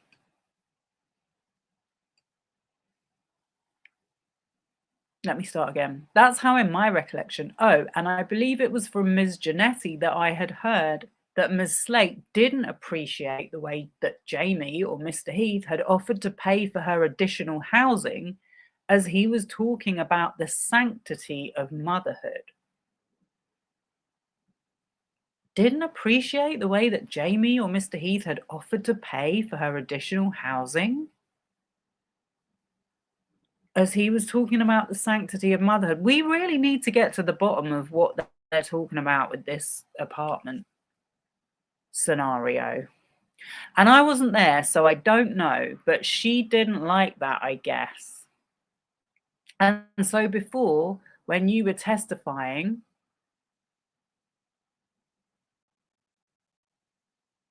about Miss Sachs told you, about what Miss Sachs told you, you had mentioned a comment about a wardrobe. That comment about a wardrobe included the use of the word sexy, correct? Correct. And your testimony is that that comment was about the wardrobe choice. I don't think that's what I said. Okay. We'll get back to your description of that in just a moment. Am I correct that in response to receiving this information from Ms. Sachs and Ms. Janetti, you sent a message to Ms. Slate? Well,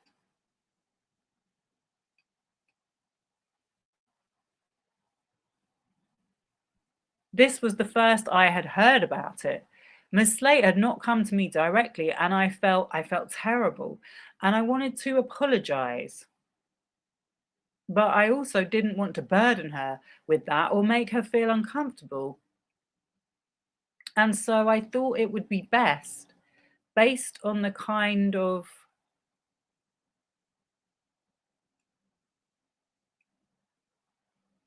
the power dynamic and the awkwardness of it, to actually send it to Alex so that I didn't have to like force her to accept my apology or something.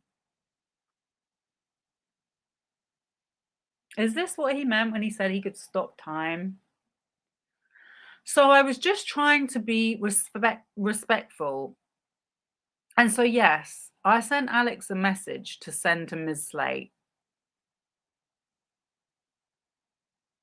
I'm just like pausing for 1 second, because all I've heard this guy talk about is accountability and apologizing, and I'm a flawed person, just ask my wife.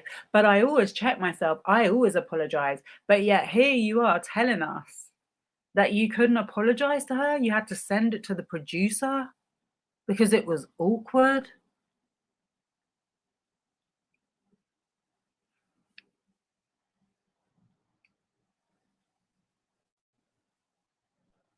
You didn't want to make Ms. Slate uncomfortable by sending her a message directly.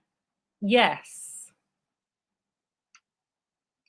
And that's because you understood that Ms. Slate was already uncomfortable in certain respects. Objection. Well, I understand that, since she had shared that she had not appreciated some of my behavior. As soon as I was aware of it, I didn't want to add to that in any way. So I wanted to send it to her so I didn't create any more discomfort.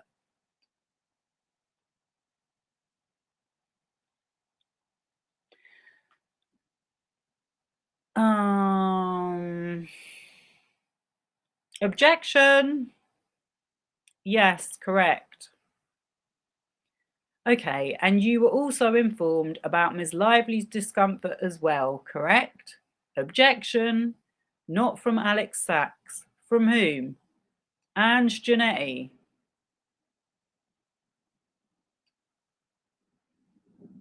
Let's bracket that and come back to it. Let's continue on Ms. Slate for a moment. Okay. I want to show you a document. This will be Exhibit 26. Mr. Baldoni, you've been handed what's been marked as Exhibit 26. This is a document bearing Bates numbers Baldoni 31947 through 31950. And this is a text exchange between you and Alex Sachs. Is that correct? It appears to be. The date is May 30th, 2023. Is that correct? May 30th, 2023. Yes. Okay. And do you see at the bottom of page 31948 at 9:46 p.m., you ask Ms. Sachs if you can send your notes to Jenny and Blake? I do. And then, do you see on page 31949, you send 2 draft notes to Ms. Slate and Ms. Lively? I do. You send them to Miss Sachs, draft notes to, yes, to Miss Slate and Miss Lively. I send them to Miss Sachs, yes. Okay, and in the note to Miss Slate that you're asking Miss Sachs to send, you say, as I read, I recognize the last few days of filming have been difficult, but I wanted you to know that the work is really great and I'm excited for what we're creating. Were you being straightforward and truthful when you said the last few days of filming have been difficult? Yes, I said, I recognize that the last few days of filming have been difficult. So that was, well, they were difficult. So I was being truthful, of course. Those few days have been challenging on the set. Every day on a movie set is honestly challenging. But those few days, there were a lot of big challenges those few days, production-wise. Then you say, as I read, equally important is that I was made aware, sorry. Equally important is that I was made aware of your concerns. I wanted you to know they are fully received. I hear you, and adjustments will be made accordingly. And your reference there to your concerns, are those the concerns that you had just listed out to me that you had been relayed from Ms. Sachs and Ms. Janetti? Correct. The ones involving myself.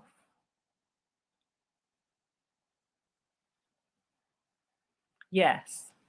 Are there any other concerns that, as you sit here today, you can think of that you could have been referring to other than the ones you just testified about? Specifically, I was answering your question as it related to Jenny Slate. So if you're talking about concerns in general, what I'm talking about is your reference here to your concerns. And all I'm trying to understand, sir, is if other than what you just testified to, there's anything else you can think about that you were referring to when you wrote your concerns. Objection. I would go back to a previous question, and then I would include a concern that wasn't, I don't think, mentioned to me from Alex. But if you're asking if I was inferring anything, he loves that word. There was an instance that happened with Ms. Lively on set as well, where I also used the word sexy in relation to wardrobe that Ms. Slate was there for.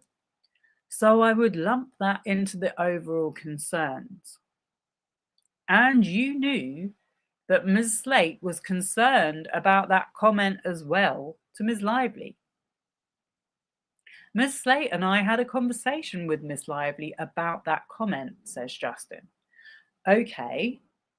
And Ms. Slate told you she did not appreciate or feel comfortable with that comment. I don't believe those were the words she used. What were the words she used?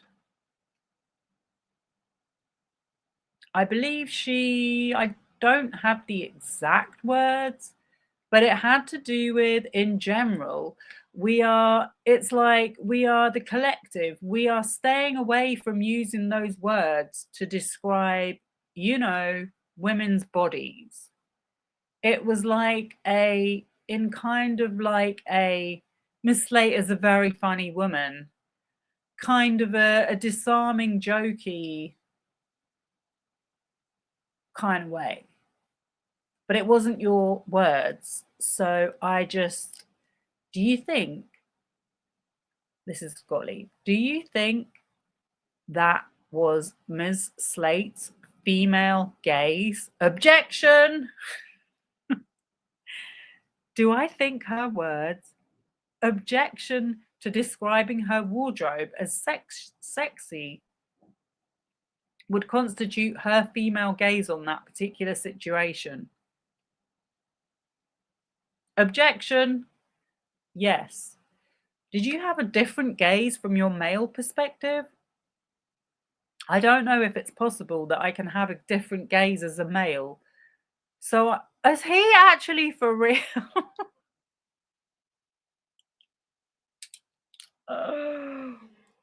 Oh my gosh. I don't know if it's possible that I can have a different gaze as a male. So I'm sorry. I don't know what you're asking. So Miss Slate, not you, would know from the female gaze the impact of having somebody say that you look sexy in a piece of clothing. Objection. That's not what I said to Ms. Lively, but absolutely, Ms. Slate would have a female gaze and I would not. Would Ms. Lively have one? As I said earlier, so long as Ms. Lively identifies as a female, she would have a female gaze. Okay. Do you see where any of the concerns that were reported to you by Ms. Slate provided to anyone in HR at Wayfarer Studios? To my knowledge, no. You did not report any of the concerns that Ms. Slate had raised with you to anyone in the HR department at Wayfarer Studios? I did not. Do you see that you've also written a note to Ms. Lively here? I have. And you essentially use similar language here with respect to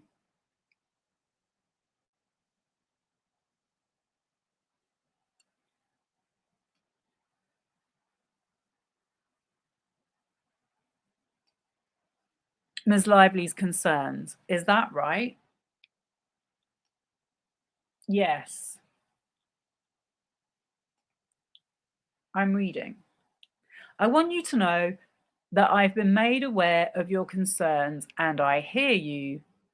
They are fully received and adjustments will be made imminently. Do you see that? Yes.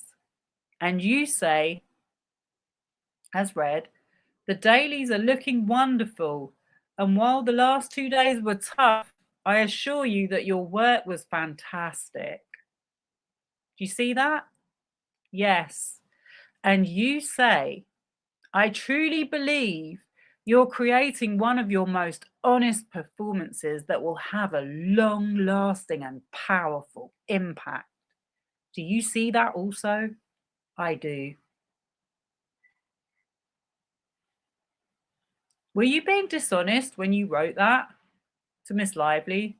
No. You believed all of that? Yes. You did not believe, as of May 30th, 2023, that Ms. Lively's concern had been fabricated. Objection! The concerns, well, I don't think we've talked about her concerns yet, but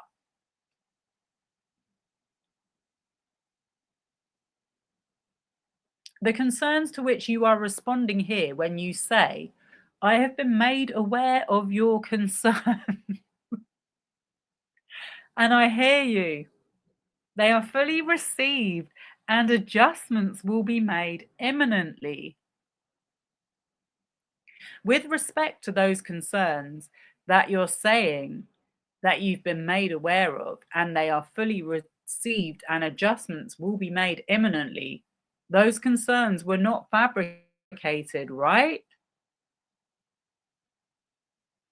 Did you hear that, people at the back? Were not fabricated. Objection? No. You believe Ms. Lively communicated those concerns to you let me strike that.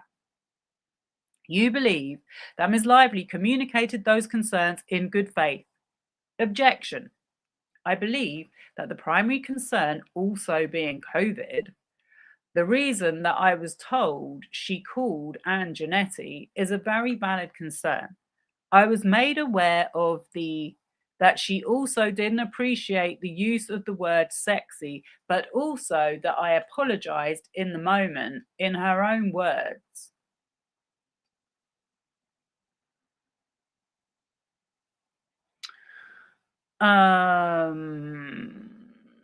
We were good because we had actually discussed this in person afterwards.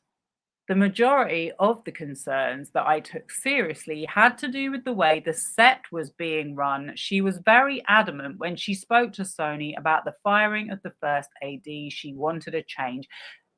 Justin, I don't know how trials work, but I know for a fact you sent that text to Jamie 2 days after this when you closed down for COVID, and you said the comments the ladies made. So, this is so tiring. It's tiring because I can't believe that we've been spun out trying to understand whether we were all being led down a path of fantasy, but it's such a straightforward series of events. This has been a real psychological operation.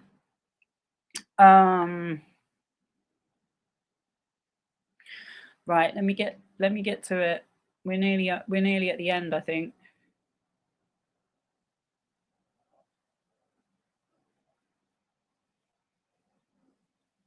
I also remember him saying he was upset about the AD being fired, and Jamie consoling him and going like, "Yeah, I know, man, but we're here."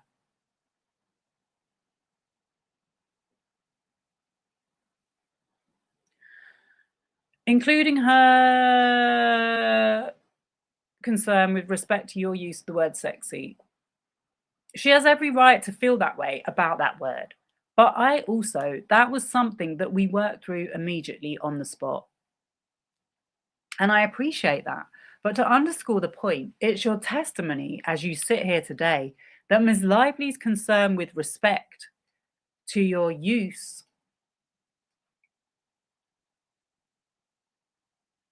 of the word sexy, that wasn't something she made up to take control of the film, right? Objection. I do not believe she made up the instance where I used the word sexy to describe specifically her wardrobe. No, I don't. And Miss Slate's concerns were not made up so that Miss Lively could take control of the film, right? No, I also can't speak to what Miss Lively's intentions were at the time. I want to show you. Did you ever talk to Miss Slate after sending this message? Did you ever talk to her about this situation or her concerns directly? I didn't feel it was appropriate to put her in that situation. So from that point on, I gave her high fives and complimented her on her work and didn't hug her and never used the word sexy again. I want to show you a document. I will mark it as Exhibit 27. And Exhibit 27 is a document bearing the Bates numbers JS224 through 225, which is a text message dated May 27th between Jenny Slate and Josh Pearl. Take a minute to read that. Exhibit 27 marked for identification. And Mr. Baldoni, I appreciate that looking at some of this may be difficult. Who is Josh Pearl, first of all? I don't know. The text that we were looking at in the prior exhibit, which is Exhibit 26,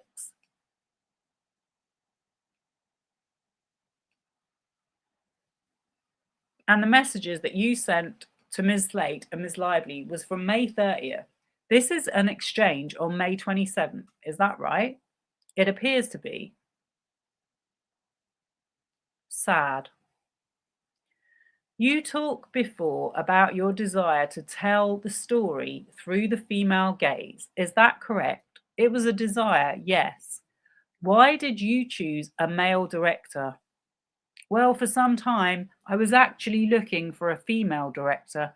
I went back and forth from the very beginning of it if I should direct or not. I wonder how hard he thought about whether he should direct it or not.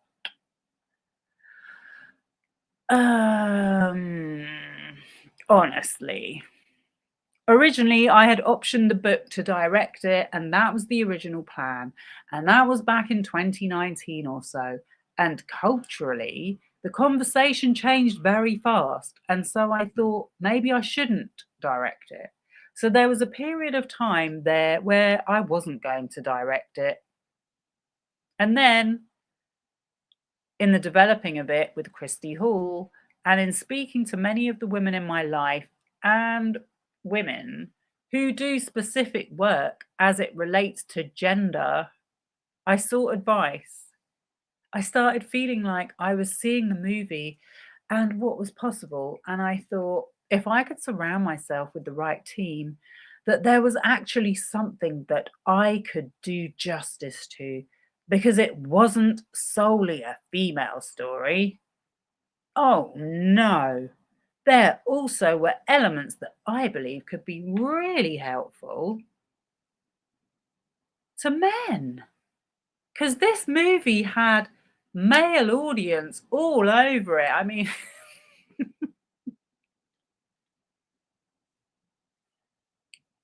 So ultimately, because I had the rights to the film and it was ultimately my decision and in consultation with friends and my wife and team, ultimately I believed in myself enough to take on the role.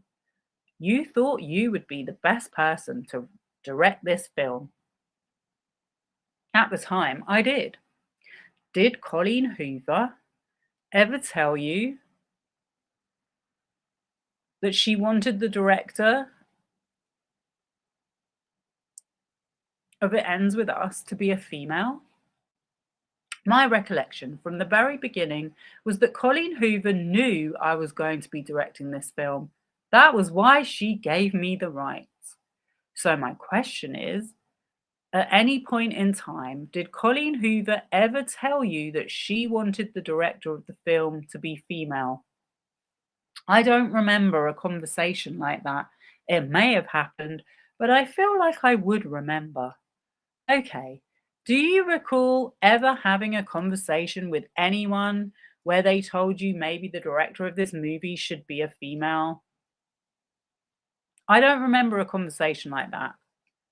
It may have happened, but I feel like I would remember.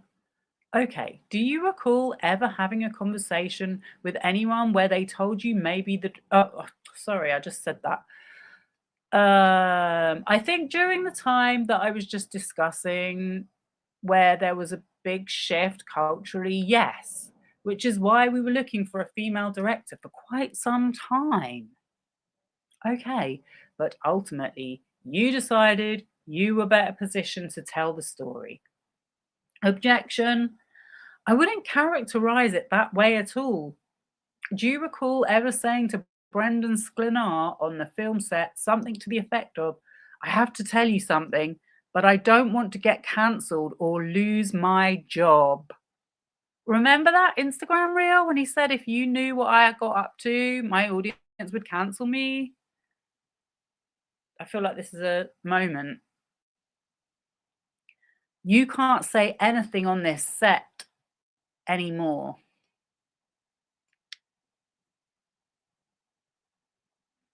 Objection.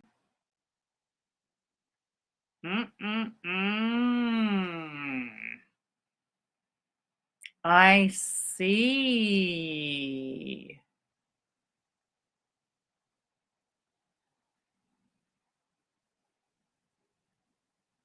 I've heard that in someone else's testimony, and that is not something I said.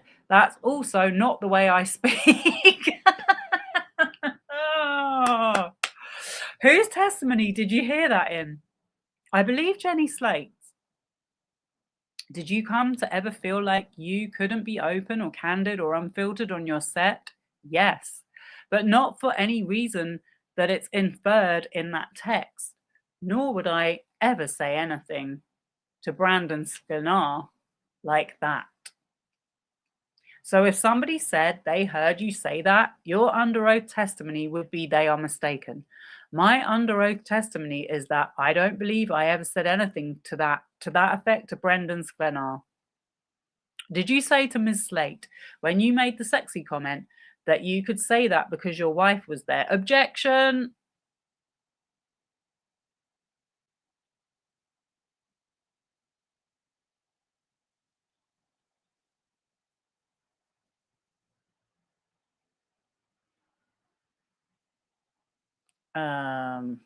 My recollection of the sexy comment.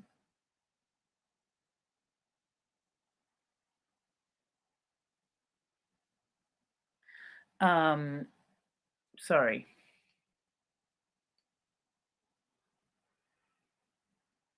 Was that it was all kind of said in one sentence. And what was that one sentence?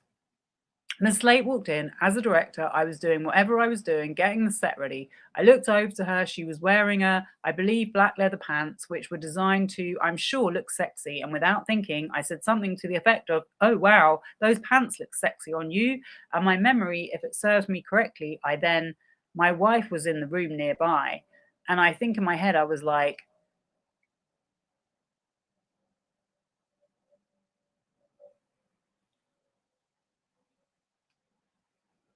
oh, maybe I shouldn't have said that.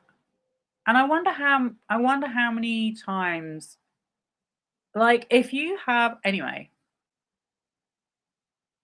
I'm just saying, like, if it was innocent, why would he be fussed about his wife hearing it? And I said, and I say that as a married man with my wife in the other room, because I did not want it to come off in any way like it apparently did. So I was just in that moment, it was just an instance where I said something that I was like, I probably shouldn't have said that, and just tried to not make it super awkward and made a bad joke at the end of it.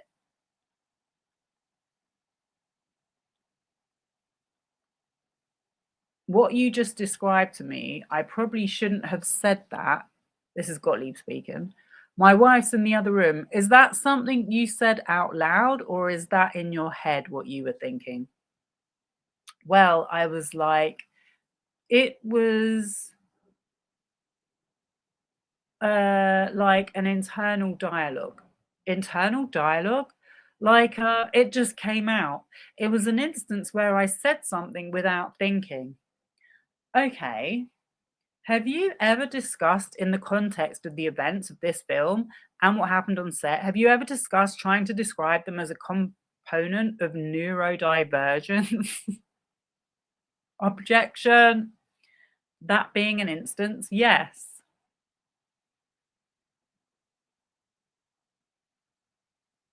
Anyone that thought sexual harassment was being insinuated or suggested about you or your conduct? Objection. I'm not sure, but I know I certainly didn't agree with the insinuations.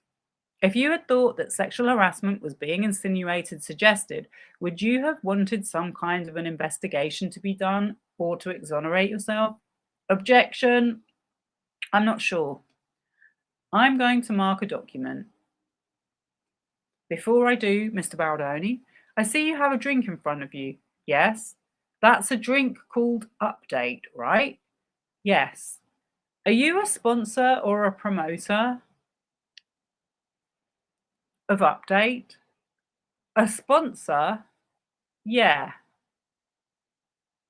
What do you mean by a sponsor?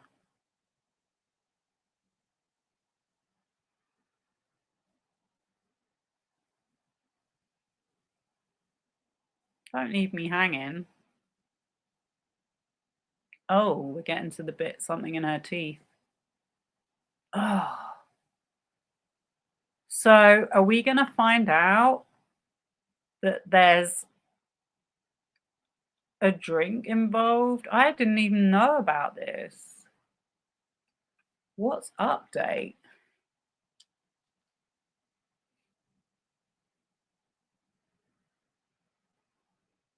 Update? Drink? Oh, it's an energy drink. Manufactured and based in Poland.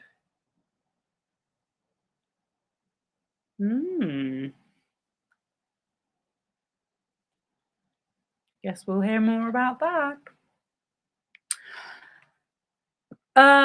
Doesn't sound very healthy. Okay, we're back to the sexy conversation. How would you characterize your comment using the word sexy? In a conversation where I was speaking to Ms. Lively about her wardrobe, as the director, I wanted to see the onesie because all the characters were wearing onesies. She had a large jacket on, and we were having a bit of a negotiation as I was trying to gently ask her to remove it. And like many conversations with Ms. Lively, there's a back and forth that can go on for quite some time. And it got to the point where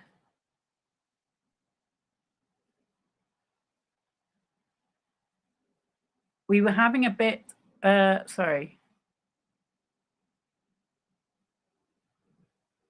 it got to the point where I believe I said to her that it looked hot, to which she replied earlier. She had said she thought it was cute, and that's why she wanted to wear it. And then I had said it down the line. I had said it looked hot, and she said, That's not what I was going for. And then I made a joke. I said, sexy? She goes, no, not that either. And then immediately I paused and I said, I'm sorry. Did I just cross a boundary? And Ms. Slate shared what we talked about earlier, to which case I thanked them both. I apologized to Ms. Lively again, and I was in the middle of, getting everything ready. I think at one point I let Ms. Lively know that she had something in her teeth before filming, because we were getting ready to go shoot, and then I came back later, 5 minutes later, before we started filming, and I thanked Ms. Slate for what she had said. I said something along the lines of, that can't be easy. Oh, Justin, it's easy, trust. It's easy when you know how. I wish you you didn't need to say anything. I wish you didn't need to say what you said, and I really appreciate you sharing that with me. And I apologized again to Ms. Lively for using the word sexy as it related specifically to her character's wardrobe. Were the cameras recording when that exchange happened? The cameras for the movie? Any cameras? I believe there was some behind the scenes cameras filming, yes. Well, we know there was because you've literally released it on the internet. Have you watched the video from that exchange? I have. Have you produced the video from that exchange, in this case to Ms. Lively? I believe every single piece of video as it relates to the movie was produced from my attorneys. When did you last watch that scene, that recording? January, maybe? You didn't mention anything about missing the HR meeting? Did you say anything about missing the HR meeting?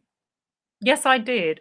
In response to Jenny Slate's kind of, as I mentioned earlier, joke, as she was saying, we don't say that anymore. I immediately responded and said, I guess I missed the sexual harassment meeting.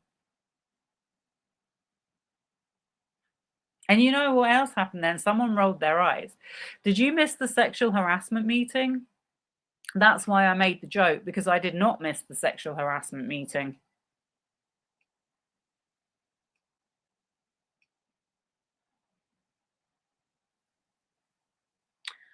All right, let's look at a document, Exhibit 30, marked for identification. This is a document that's been marked as Exhibit 30, another text exchange between Ms. Sachs and Ms. Janetti on June 1st, 2023, and it bears the Bates number SPEBL 2026 through 2035. And I'm really only going to be asking you, Mr. Baldoni,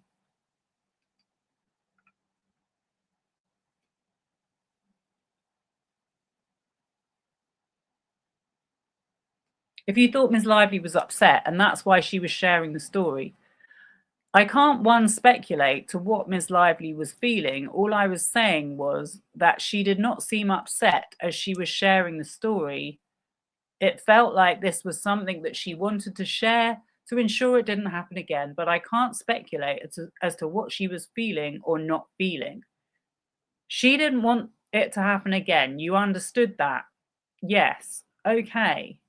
Did anyone talk to HR about that? Oh, so this is the... Did anyone talk to HR about that incident, the incident in the trailer? To my knowledge, no. Do you know, one way or another, whether Ms. Lively started locking her trailer door after that event? I do not. Did Sony ever issue any kind of warning to you or Mr. Heath, so far as you know?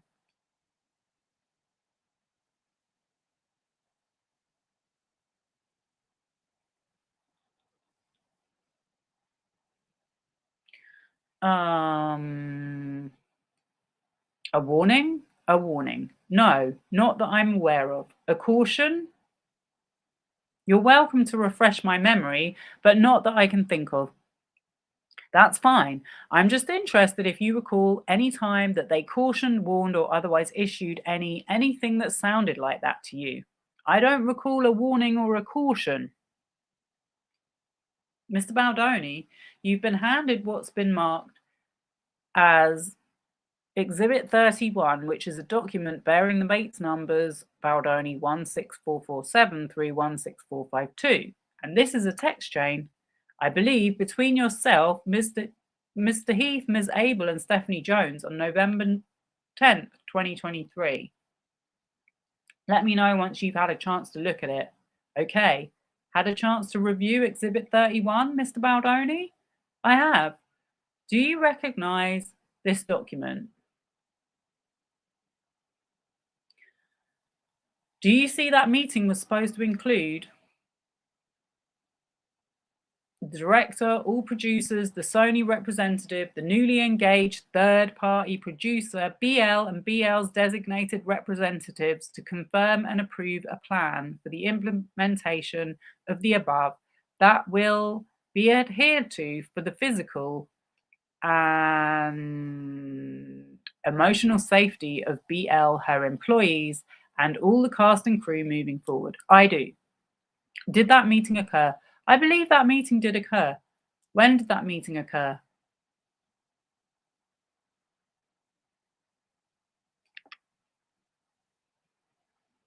The evening before day one of production. I don't have the exact date offhand. January 4th, 2024. That sounds correct. And where was that meeting held? Ms. Lively and Mr. Reynolds' residence. And did all of those people that you see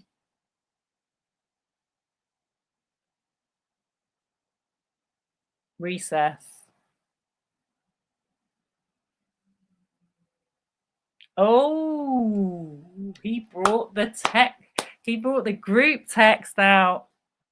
I was literally just thinking about it in my head because I did read it out on a previous, when I was going through the timeline.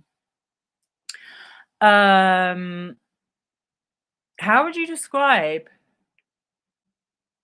the title to this? There's a title to this group. It says prayers and support. What is that? Justin, this is just a group of some of my best male friends. And Mr. Heath is on there. He's a friend and also a co-worker, right? Yes. And what about Mr. Musial?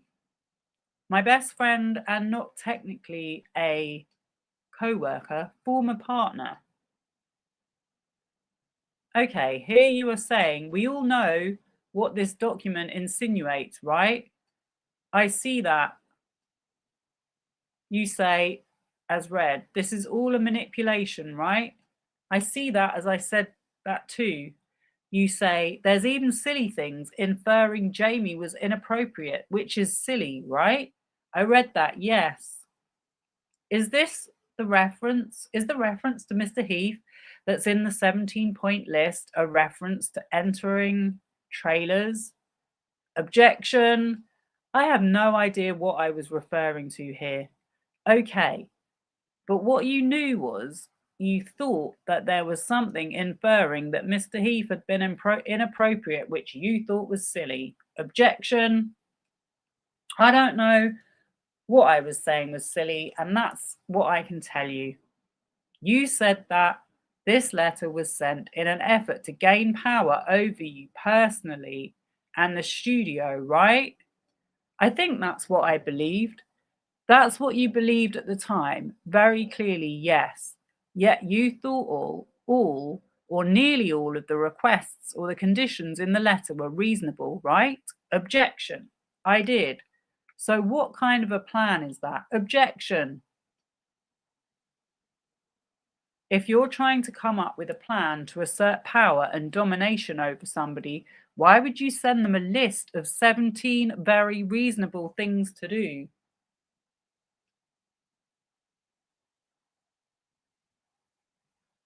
Objection. I can't speculate as to why someone would do that. In the list of the 17 conditions or the text that was accompanying it, that was a screenshot in the document we just looked at, was there any demand to send Ms. Lively the unfinished director's cut out of the movie? In what? In what we read together? In what we read together? No. Was there any demand that Ms. Lively be allowed to take control of the edit of the film in the 17-point list? In the 17-point list, no. Was there any demand about ultimate control over the content of the film? Objection. I believe there was in the 17-point list. No. Oh, sorry. And what is your recollection of that? I believe there was a paragraph where she asked for ultimate control over some of the content of the film, just like what you said. What content was that? I believe any intimate scene depicting her character over intimate scenes, correct? Yes, but okay. I consider that content. Do you say to your friend group, we don't believe she will leave or leak to press, but this is her threat of a nuclear bomb, as she knows this is the only way to get to me. Do you see that? I do.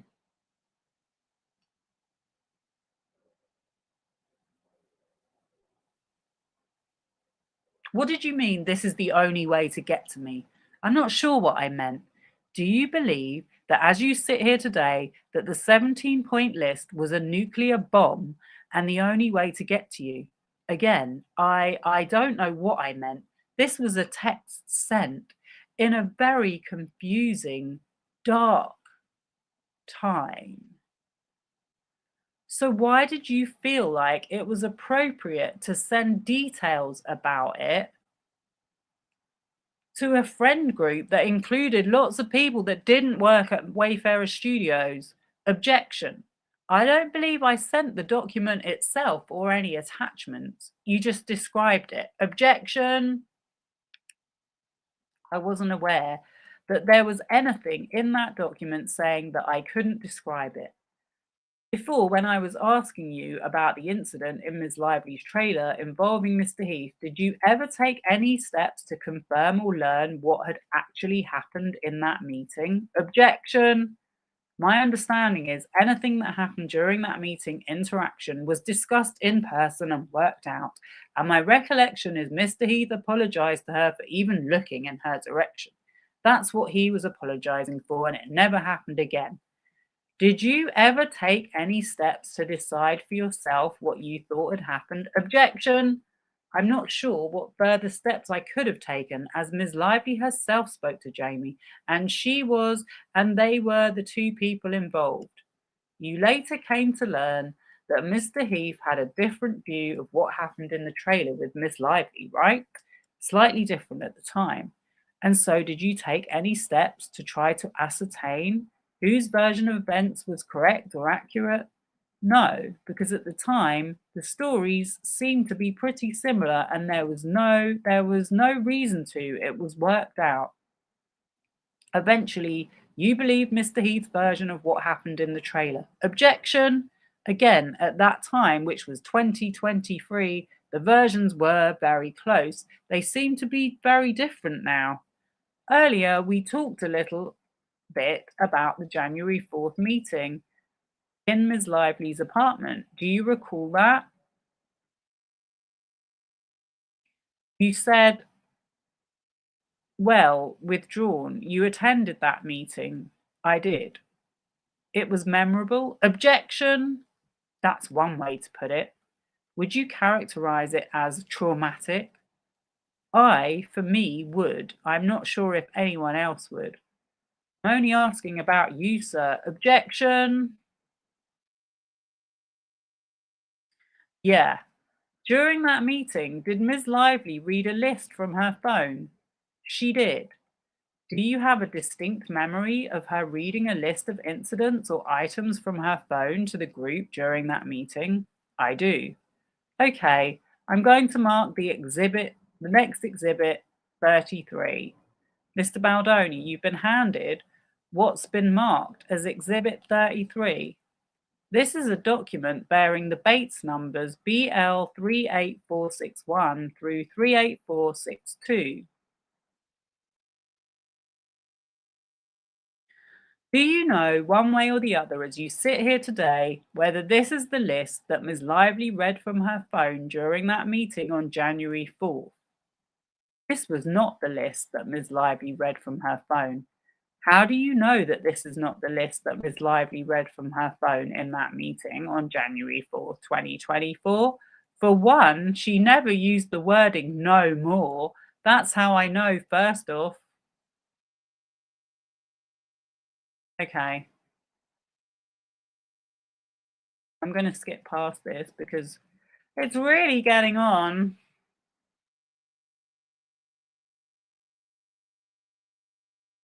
Do you recall the words creepy or abuse being used in reference to your behavior? I definitely don't remember the word abuse. I think I remember the word creepy. Do you recall feeling embarrassed while Miss Lively was reading out these items? I think that could be accurate for one of these things I was feeling, yeah. I want to mark another exhibit. Before I go on, Mr. Baldoni, I can't remember if Ange Giannetti is one of the people whose depositions you listened to. Yes, completely. You see here the word creepy and abused were used in reference to me and my behavior. I do see that, yes. And you see a little bit later, you say that you were unable to respond. Mr. Heath did a beautiful job apologizing. You were embarrassed that you were unable to formulate the correct words to apologize and honestly feel like a bad person. Do you see that? I would beat myself up a lot, clearly. It's hard to, you said, as read, it's hard to feel so much of what they believe about me as false because they are so convinced that it's real. Do you see that? I do. Did it occur to you that they might be telling the truth?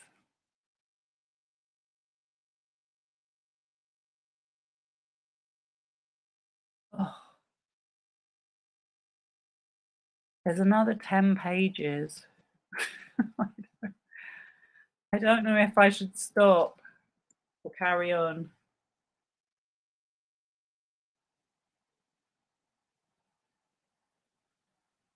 Is anyone watching?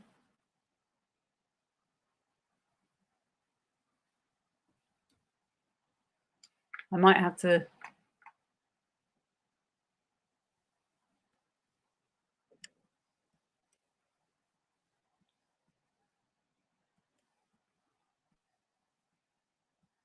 Oh my gosh, maybe I'll have to do another episode.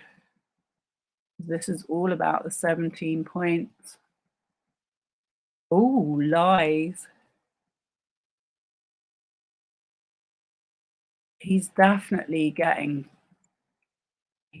served by this interrogation, but only with his own words. Only with his own words. But I've been on for 2 hours 40, and I think we're going to get into a whole other. I've not even seen this bit. This is all about Steve Sarowitz filling out funding and stuff. Wow. Yeah, so I think I'm going to leave it for today. I thought they were going to show that he had sent, as soon as that meeting occurred as well, they contacted Stephanie Jones and sort of put them on alert because he was like, we need to have a Zoom call. And Stephanie Jones was like, you know, Zoom is not a safe platform, it's compromised. But I'm just seeing so much how they have broken their own rules. They've acknowledged there was harassment of a sexual nature. And now this is just the retaliation bit. So maybe we should do a separate episode. Anyway, thank you for watching. Please like and subscribe if you haven't already. And I will be back soon with another reading or video. Who knows? Good night, y'all.